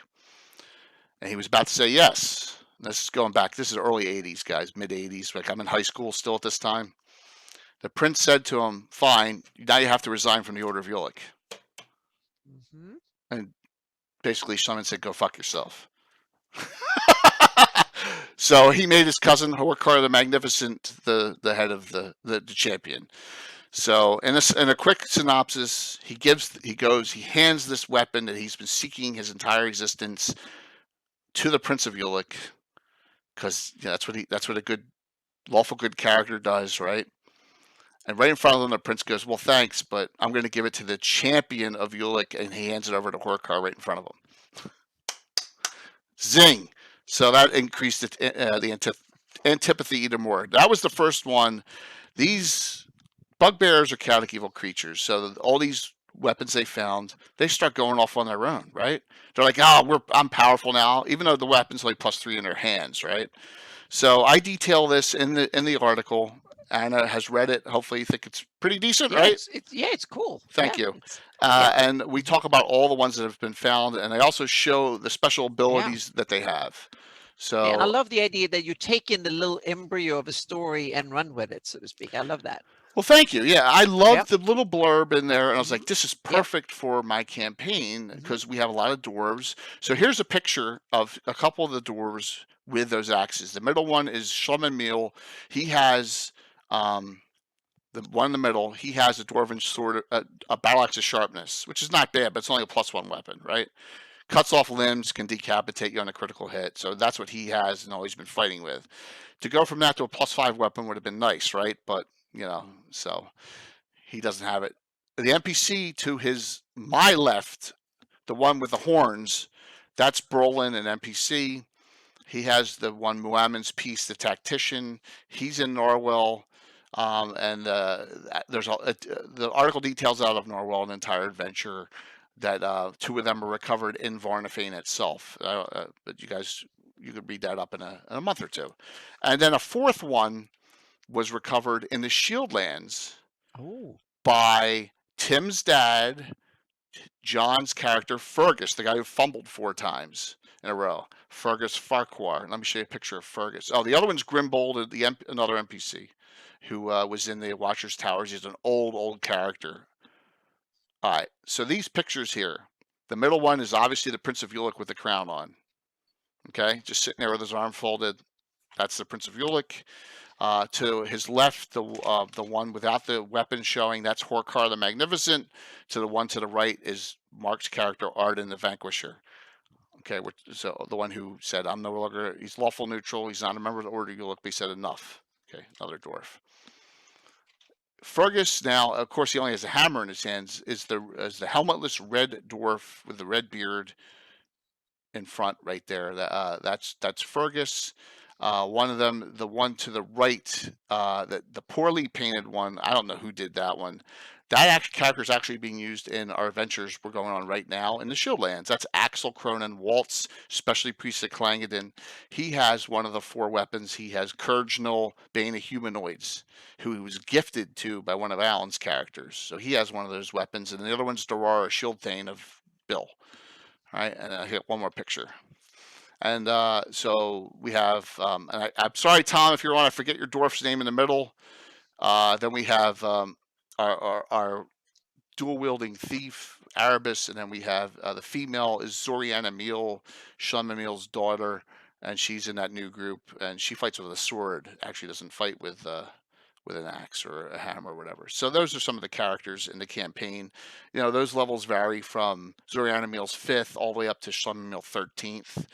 The Prince of Ulick's like 10, 13, Fighter Thief now.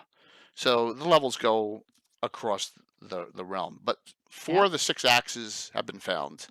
And they're all wielded by dwarves. And they all have names. And, I'm looking forward to you reading that article. 2 are yet to be found in the campaign, so you never know what it'll do. Because Bill already said after he read, I gave him all my guys one to proofread. And they're like, well, hey, my character Dorara wants to search for one now. I said, okay, well, we'll see. I got 100 other things I'm doing, but you never know. So I kind of like to have unique weapons are the coolest thing in the game, right? Because just like anything else, it gives your character flavor to have a weapon that no one else has. Yep.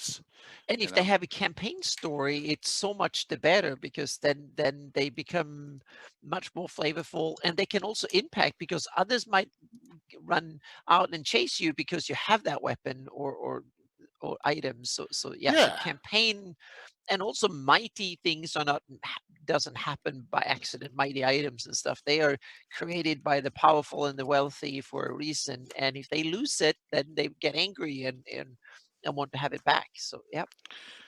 So those are some of the magic items that I've created or placed. There's one other one. There's a couple other of them. But if you go into relics and rituals, and I know Greg got these books, Elestrion. This is the Relic and Rituals 2 book. Oh yes, I have them too. Yeah, they're great. These are great. I love Yep. these. Yep. I should have put the page down, and that was stupid of me not to.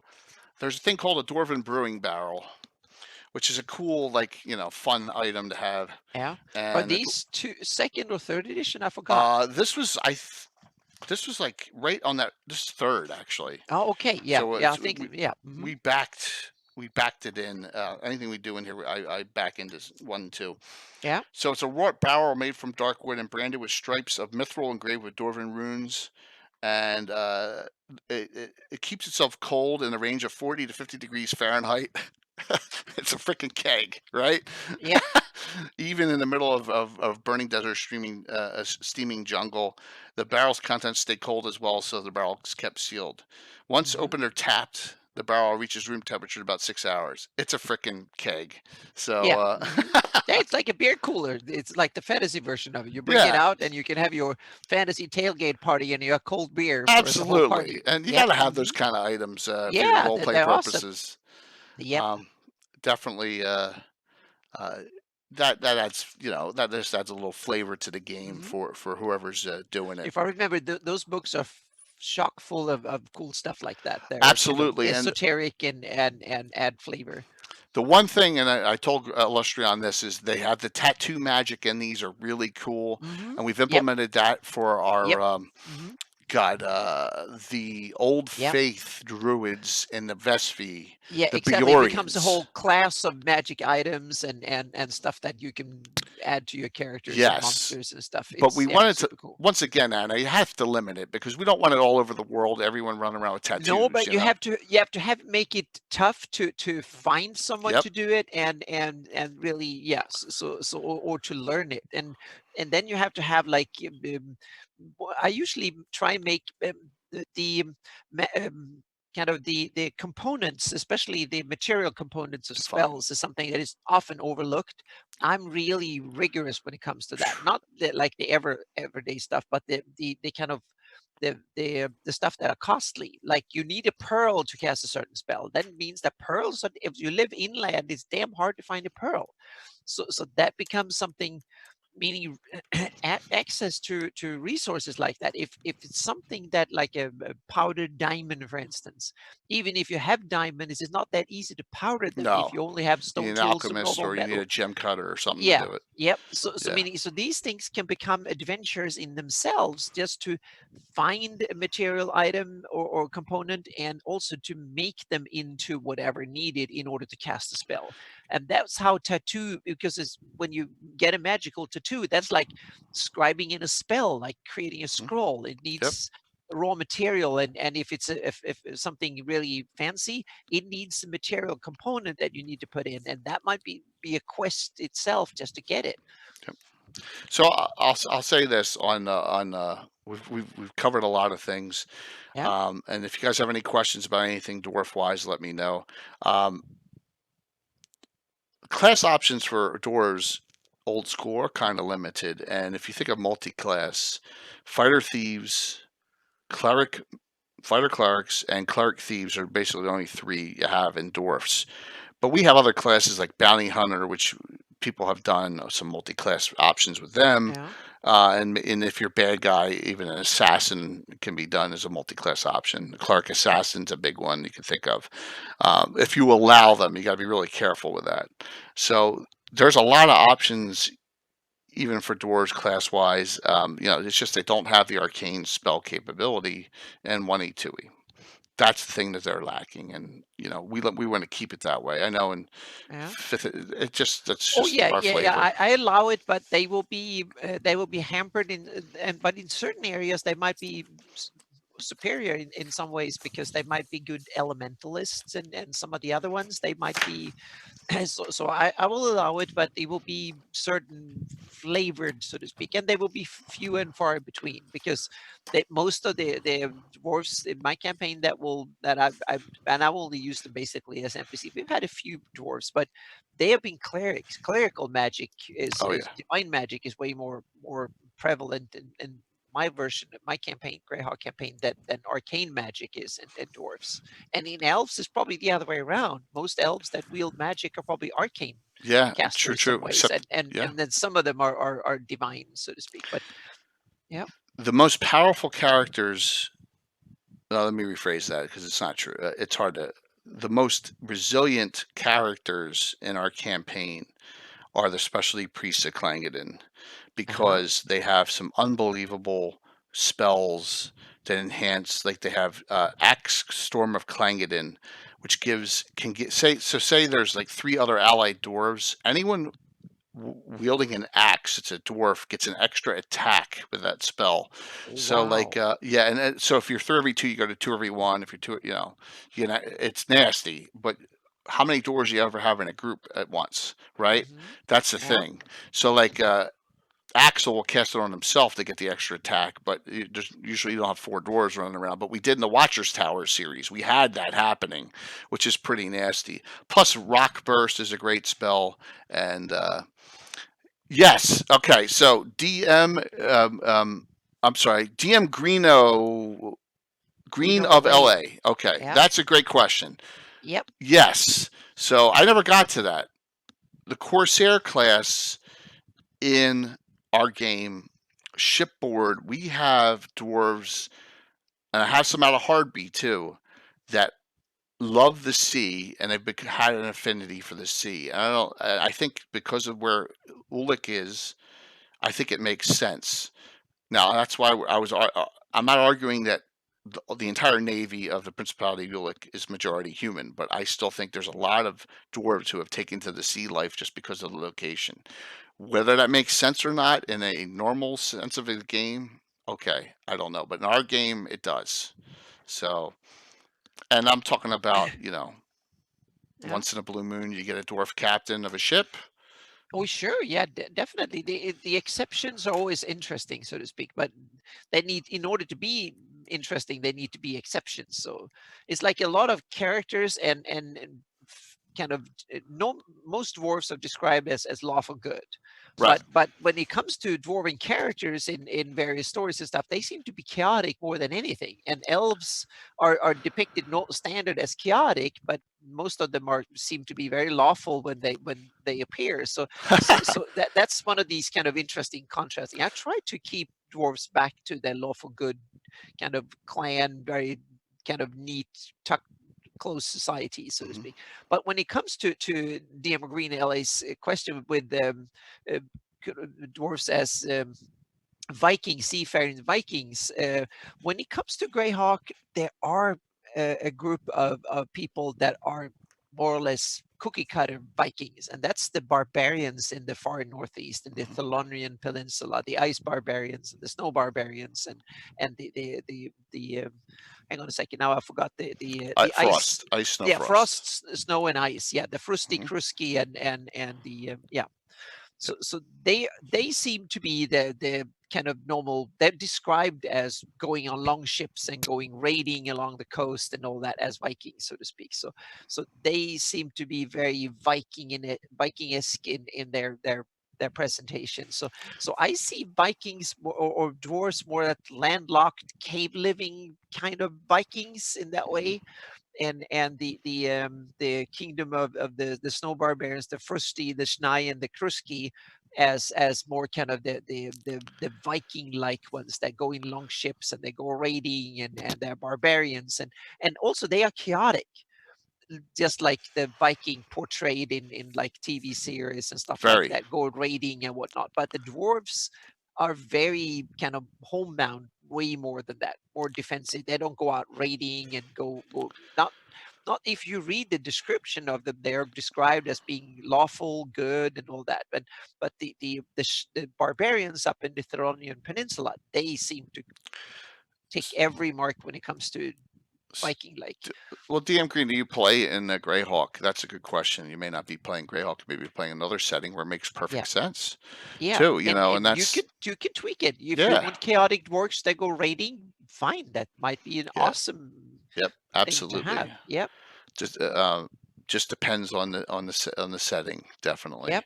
And that's the thing. Yep. Like as a DM, you make it your own, and I've said that Yeah, all and along. Vikings dwarves are often depicted as Vikings, meaning they have these Combative type too. helmets with the horns in it and stuff like that. But on the other hand, that is not how real Vikings No. were. They didn't have helmets with horns. And that's one of these things that I have a little bit of, because I'm Swedish by birth, so I'm kind of Viking.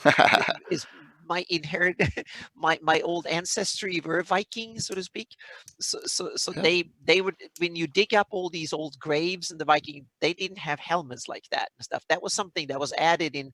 They had a kind of a nationalist revival in the 19th century and early 20th century when they reinvented and they invented the modern Viking that got these things, and it was part of the a cult of nationalism that reinvented, and they invented the modern Viking.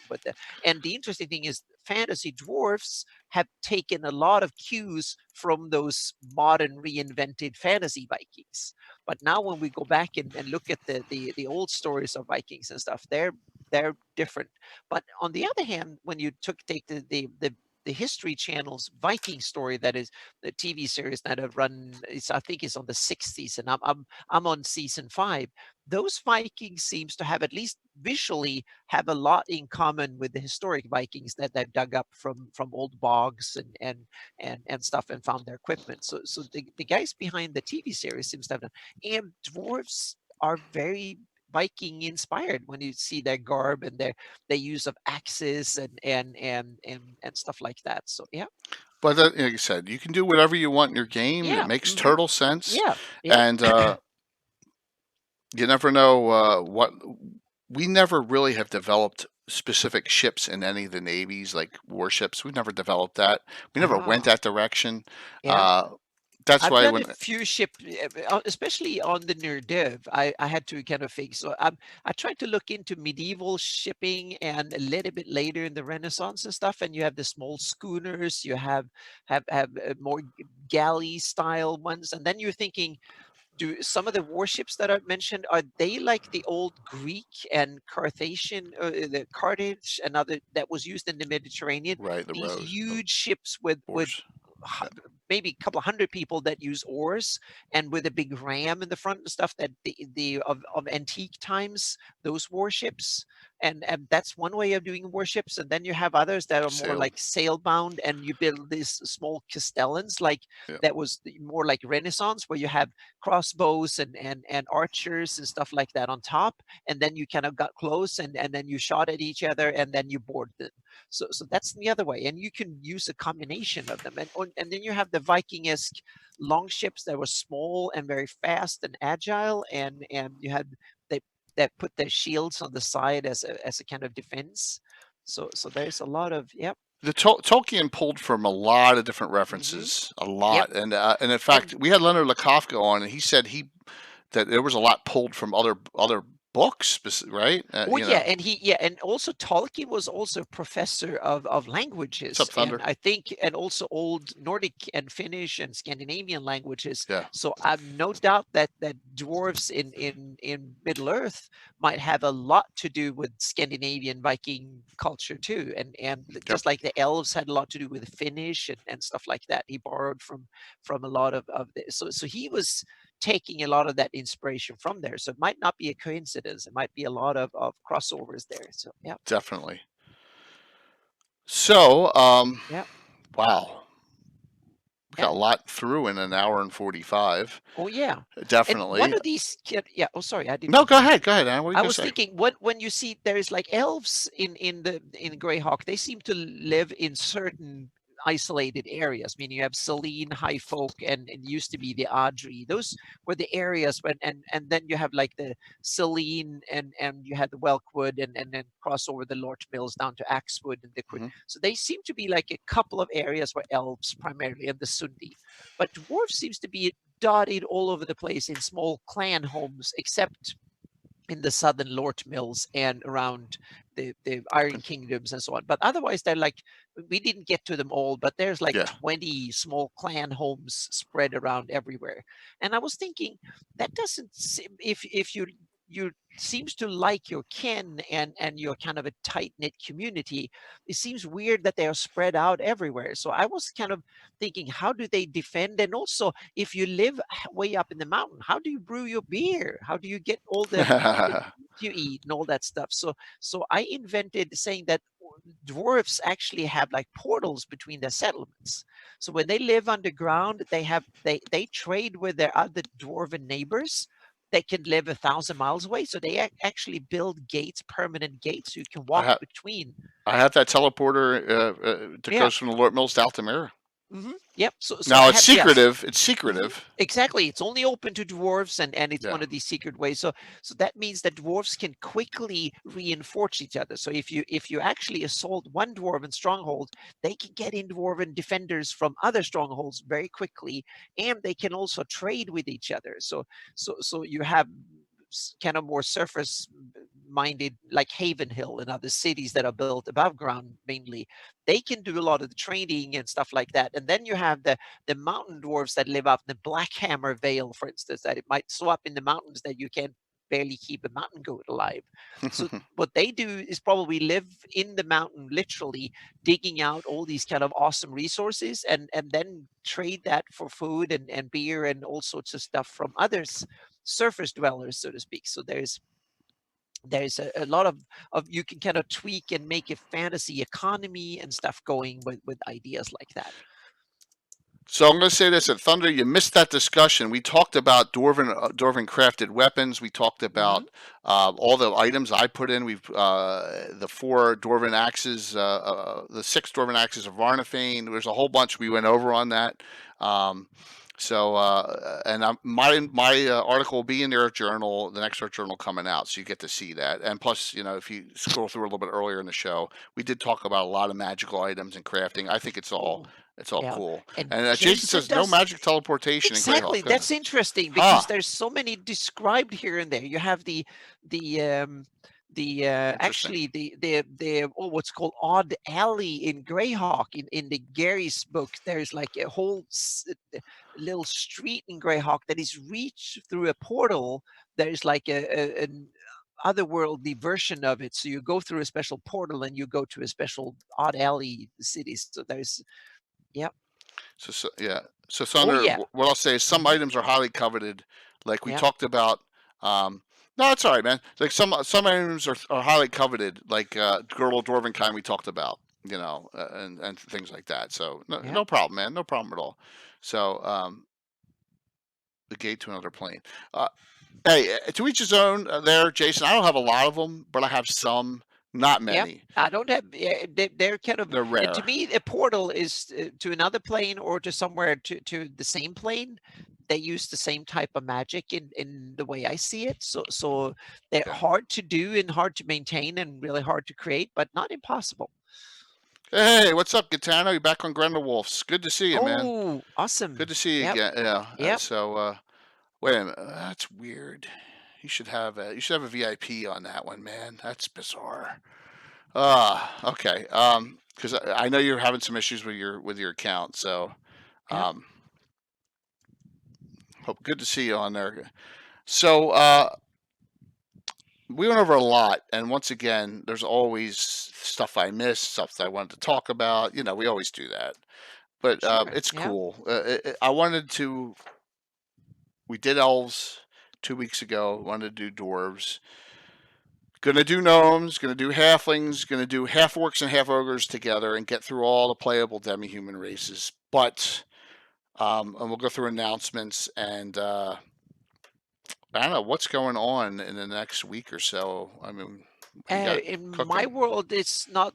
What will happen soon is that I released my 576 version of my map like a week ago, and that's a release candidate. And I haven't heard that many complaints so far. So hopefully it will not be too much work. So then I will sit down fairly soon and create all the different version of it. There will be PDFs, JPEGs, hexed versions with 30-mile hexes too for all the old schoolers that want to have the 30-mile hexes. There will be a 30-mile hex version of it as well. There will be an easy zoom version. There will be a PSB version with layers. There will be an illustrated document will be available and stuff like that. So that's coming within a week or definitely within a couple of weeks, unless there is someone finds a major flaw that will take some time. But I think I've had enough people scrutinize it now for long enough that I think the worst typos and stuff are already found. So yeah. So And that's the major, and I'm working on a couple of things that will be announced at GaryCon. and we're excited about all of it. And so I put this up. Our next broadcast is going to be next Wednesday, Legends and Lore, and the title is going to be Geography and Classic Locations. It's basically code for Anna's 576 map, Yeah, right? we're going to look at that in more detail, and we can also, especially since we have several other people that know way more about where modules are located than me, so we can kind of go over and see where, if you want to run these kind of old classical modules, where will they be set on the 576 map? Yeah, And not yeah, all of because them, but a lot of them. yeah, yep, And ones that Carlos have done, ones that may mhm, have been put on recently, yes, and some really old ones. Like yep, the question will come up: Where's Keep on the Borderlands on this map? I yes, want that exactly. That's answered. yeah, But we all know where Hamlet is, but there's a lot yep, of them. People don't know where they are. So mhm. we're going to discuss that on Wednesday, and that'll be Legends and Lore. So Gaetano, that was awesome. Yeah, why is the Tomb of Horrors in the wrong place? Yeah, it's kind of, yeah, that's a good one. Yep. so Anna, what other Greyhawk tidbits may you be working on? Anything? Well, I'm working on one of the things that I'm going that I'm going to announce at GaryCon. I'm going to keep a close secret. I don't want to spill the beans for anyone because I think it's really, really cool. So I will not talk. The other one is that I will show the first concept and stuff in my Earth climate study. And yeah, because a part of the mapping the planet, I need to dig into both climate and where the Flanies is and stuff. So that is one of the things that I want to show new stuff, and it will go at GaryCon. So if you're on my seminar at GaryCon, you will get it, and I will also work on a handout. So there will be a handout to all the participants on my seminar, and my patrons will get that handout as a PDF at the same time, and it will come to my website soon too. And all the slides and the concept art and stuff will be available for my patrons at the same time as my seminar, or maybe the day after, the evening or so. So during GaryCon, it will be presented at the seminar, and it will also be presented for my patrons. And then a little while afterwards, it will be presented on my website, because there's the 576 map have been a big beast. I thought this would be like a month or two, but it's been almost a year of working several days a week on it. And now these times will be now occupied by other projects. So now it's a time to move forward. And there's also a bit of a technical shift. So there are some projects like the Lendor Isles and the Ratik that I've been working on that I've actually put on hold, because I'm waiting to see if there's new technology that will actually make these projects way better done. So I've put them on hold. But that have meant that there's now a huge opening in time for some other cool projects that are been very high. One has been mapping Earth and the planet, and start figuring out where things and features and stuff are. So that's one of the things that I want to show some new concept and kind of the early stages of that, and talk about at my seminar at GaryCon. And the other one is a secret still. So that's when I want to So Good Taka is trying to get it out of you. What day of GaryCon is a surprise? And Jimmy Duffy, okay. come on, Yeah. we like secrets. They're both going to be there at GaryCon. Yeah. So my seminar is actually on. Hang on a second here. It's the fantasy. It's 10 o'clock on Friday the 27th. Yep. So There you that's go. when it will be. Yeah, and I will not tell anyone, because I know that I can't keep a secret if I do that. So yep. I unfortunately will be, well, or fortunately, I'm DMing at that time, and I Oh am. yeah, then you stop by in the morning. I'll show you, or something. We can look at it Awesome. that day. So yeah. Yeah, Yeah. I'm DMing at Gitano, I'm DMing Delve into the Lord's Tomb that day, so no secrets there giving away either, Gitano, because you played it at PAX Unplugged. So, Anna, that's awesome. We got a lot going on. And there is also a celebrating Greyhawk fandom that is on at 3 o'clock in the afternoon. That was my bad. I hit the wrong button. Yep. That was my bad. I hit the wrong button. Sorry. Yeah, so I was at trying to 3 do a shout o'clock in out. the afternoon, it was at 3 o'clock in the afternoon on Friday at GaryCon. Then is the another seminar. It's celebrating Greyhawk fandom renaissance again that we had last year. That's what I was and trying to do. I can show some of the stuff at that seminar too if there is interest, and a lot of people can get That's in Friday as well at 3 o'clock. Yep. So I'll be running from my DMing to there because I'm participating in that one as well. Yeah. So that's Friday at 3 p.m. and that's 2 hours long. And that's and that the Earth. Listen, guys, the Earth Journal. Yes. 32. If you want a hard copy of that, and there's only going to be like 100 made, just like there was last year of Earth Journal 28, you want to be at that seminar because they're given out at that seminar. That's it. And then some special people get them. But if you want a copy of the Earth Journal in hard copy, you want to be at that. It's called Infinite Earths this year, and that's at 3 o'clock. You want to get the tickets for that one, definitely. Yep. All right, 3 p.m. That's the one you want to get. And if you want a giveaway from me, Saturday at 10 a.m. I can't reach them, but I'm giving everyone who comes to our streaming seminar, which is myself, Jimmy Duffy, Praetors Rejects who's on, Carlos Lysing, and Frank from Nightheart Gaming, and you get a Lord Gazumba mouse pad. So there you go. Oh, awesome. Woohoo! Yeah. With the 40th anniversary on it. So yeah, the giveaway for me will be, I did a flyer last year that was 13 by 18 inch printed on both sides. That will be a snippet of the 576 map, or that might be a cool new map that I'm working on, a new Greyhawk project that is not being announced yet. That might actually be on one side, and then there will be a presentation of all my projects and stuff on the other side. So yep. Of course I'm taking it. Jimmy, I had this planned all along. I coordinated it, so yeah, I had to.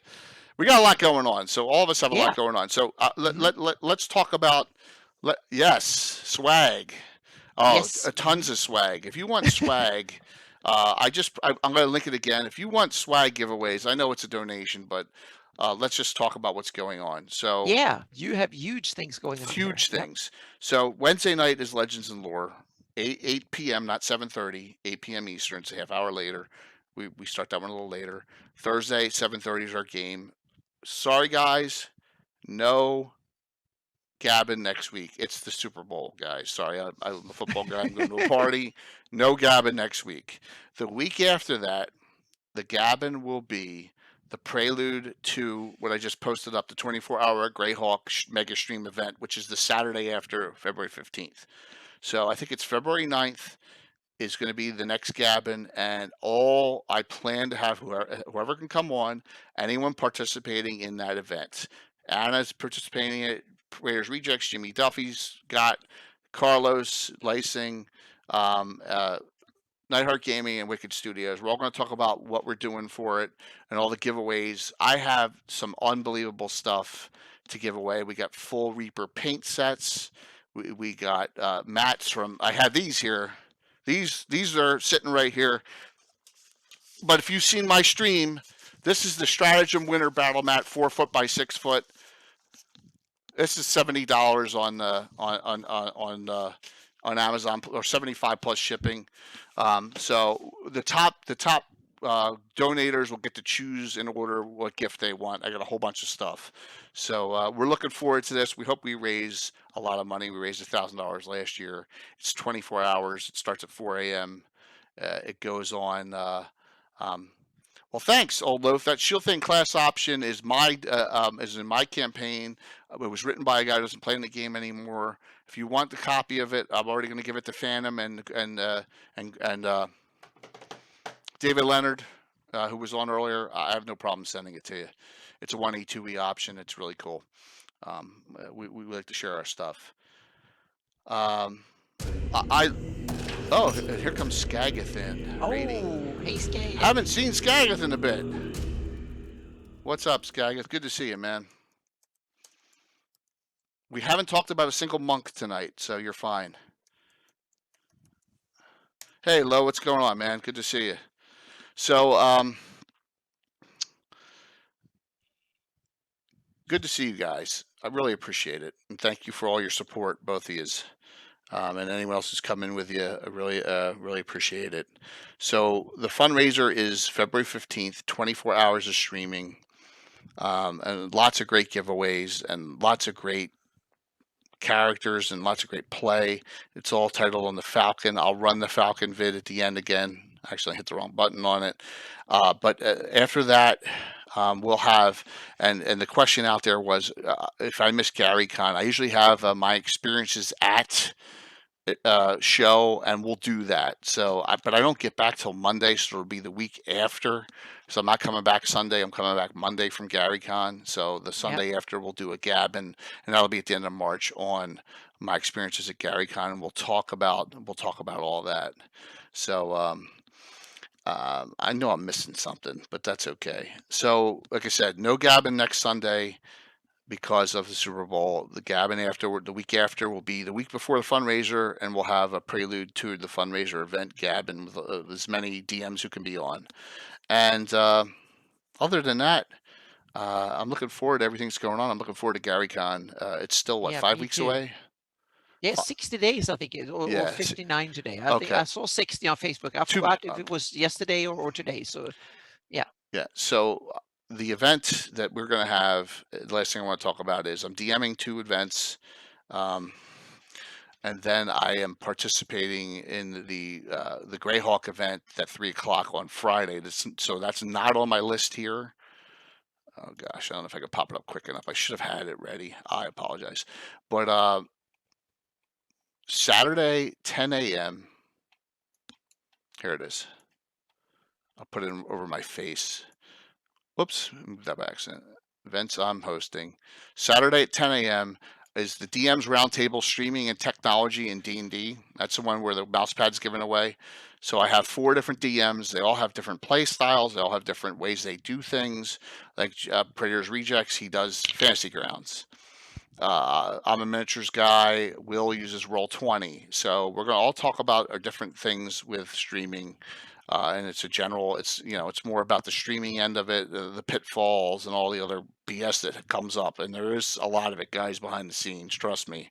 There's things streams just stopping for no reason, and or your cat knocks over your router. I mean, crazy stuff has happened, man. So, may the gods have mercy on your players' souls. Well, Gaetano played in both those, so he knows what's coming. And I may do another one depending on what happens with another broadcast, or I may not. I may do one that's not on the actual schedule. We'll see. Chuck Cumbell from Baboonski's trying to get me to do 1 2 off. He wanted Anna. He wanted you, me. I'm sorry, you, me, Carlos, and he all just playing an impromptu game. I said, I don't know with the time frames if we'll be able to find 4 hours to do that. Yeah, we'll see. I will do on Sunday. I will do a map stream, or we do a map panel or something. So there's going to be a lot of stuff going on. Oh yeah, that will be. I have basically a jam-packed from Thursday to Sunday afternoon. So yeah, I'm part in 3 or on the panel. I have my own seminar on Friday at 10, and then we have the Celebrating Greyhawk at Friday at 3. And then we have the on Saturday at 11, Alyssa Faden and Kfir Mendel and me. We are 3 cartographers. We will have a kind of a map kind of workshop where people can shout things, and we have to start see what we can make of it and so on. So we will be kind of a cartography panel workshop kind of thing.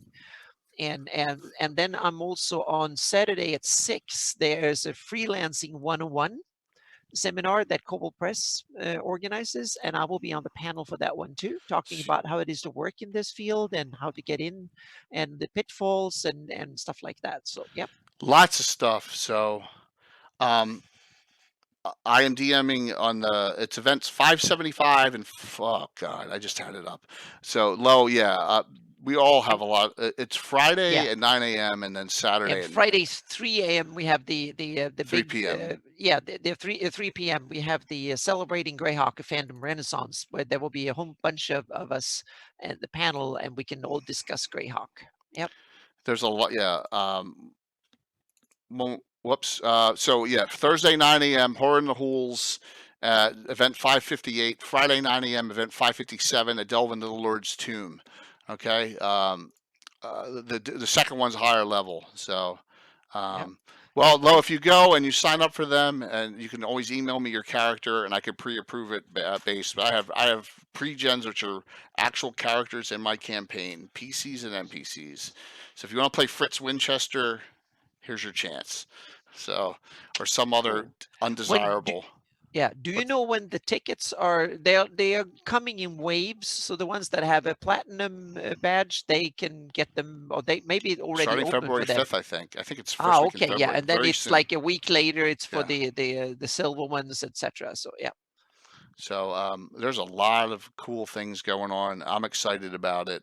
Yep. Got all the room thing worked out and all. So to my, I still got to get my rental car though to drive from Milwaukee. I haven't done that yet. I booked that. But- Yeah, I booked that from Milwaukee, and I got my flight ticket and hotel room. But I will live down in the town of Lake Geneva, down by the lake. So yeah. Cool. But if I have my own car, it's okay. So no worries. Yeah. So if anyone has any other questions, we're going to call it an evening. Thanks a lot. Like I said, we won't be on this show next Sunday. I'm sorry, there's a big game on. So and but we have Wednesday and Thursday night streams this week upcoming, and then we'll have the week after. We should have Wednesday, Thursday, Sunday the week after. So, Jerry the Gnome has a quick question. I am waiting. I am waiting for this. Group is fighting Rimraz as 11th level mage. The mage resistance seems pretty daunting. No, yeah. Well, certain creatures are not meant to be attacked by spells. So don't worry about Thunder. Thanks. In 1E, 2E, you don't have any feats you can add penetration and we stuff? do. I have it's I have what's called resistance I'm sorry reduction. if I went on too it's good. tangent here. Yeah. Whisper me low in whisper me in Twitch, and I'll give you my email that you can send that. We have resistance reduction, which is takes off up to, if you're 10th level spellcaster, it reduces magic resistance by 40%. Remember, it's all based on 11th level caster. There are certain creatures that are not meant to be attacked by spells. Iron golems, will-o-wisps, rakshasa, except for bless, right? One little bless can kill them. Rimmeraz is another one. And there's demons and devils that aren't meant to be attacked by magic resistance, so it's got to be hacked apart, Yeah. And that is send that to me. And you need to fight with your exactly. You need to fight with style and imagination in 1E/2E. For me, Jason, you're absolutely correct. You're absolutely correct. There's certain creatures like the Rakshasas. I'm going to do a whole episode down the road on Rakshasa because we use them a lot. I love them. So, guys, I am going to say thank you for a great show tonight. Anna, thank you so very much for coming on. Oh, This you're was welcome. awesome. Thank you so much for having me. Oh, it was great. And sorry that my other companions could not make it on tonight, but we'll see you. Great discussion, and hopefully the stream won't crash on Wednesday. We kind of were. Anna and I pre-tested it. So we're going to be going. It seems to work. So the whole map. Anna's going to be going over that entire map. We're going to be on that map screen a lot on Wednesday night, and Mike will be joining us. So thank you all for everything. And if you haven't followed, if you haven't followed like DM Green, please throw us out a follow. And if you haven't resubbed, I think Anna, you could do that too. You can hit that up. Wait 1 second. There's shout outs. Hit us up we always appreciate an Amazon Prime free sub. If you can't afford it, it's no big deal, guys. This is not for making money. This is for in the enjoyment of the game. And thanks. Thank you so very much. All right, we'll see you Wednesday night. Yep. Bye, everyone. Let's see if I can do this without hitting the right button this time. Where is it? Here we go. Voila.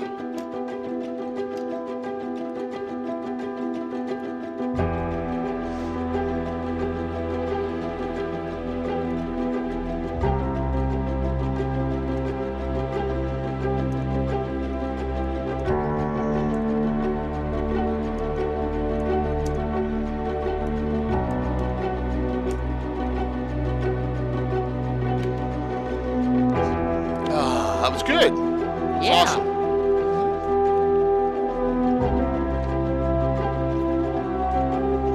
That This was is such a lot of great. I stuff. mean, this is one of the best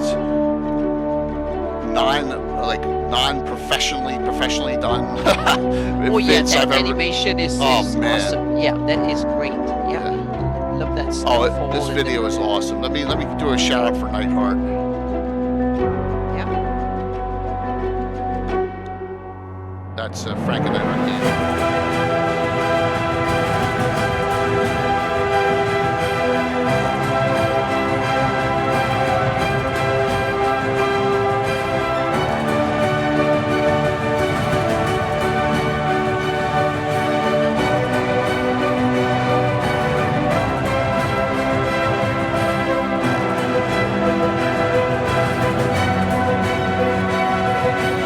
Thanks, Gaggin. Mike's roll. Oh, we always. This is our shtick, DM Green. We talk. Yes. I talk. Anna talks. We talk over this stuff. That's our shtick. Yep. Yep. February 15th. All right, there. I got the Legends of Lore up for the next show. Yeah, always like to talk over stuff. Yep. We've got, now it's only 2 of us, but if there's Yes, like 5 or 6 we of us, had- there's a lot of babbling. going Well, on. we had 8 people on last Wednesday for Legends Yeah. of Lore, plus myself. We had 9 people total. And it so- actually worked. It didn't crash or anything. Really. No, the Zoom is great. Zoom is Yep. great. So, yeah, man, this is the 80th Gabbin show I've had, and this is the 4th season of Legends of the Lore. It's the first season. This is the first time the season has been on my channel. We've done 7 Yeah, of those. but I think all in all, we've had probably about 40 or so Legends of Lore. I think Yeah. we're up to almost 40 now. Yep. Plus all the gaming on Thursday night too. So we got a lot We've going had on there. lots and lots of shows. Lots of fun things. Yep. So we'll see you on Wednesday night for this, which should be a great show. Geography and classic locations. Looking forward to it.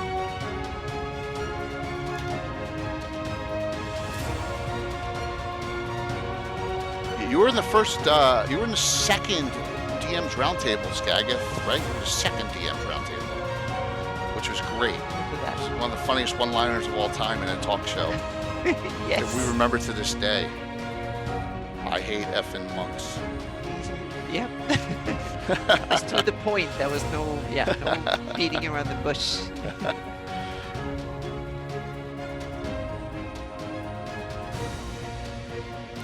Okay, guys. See you Wednesday. Have a great night.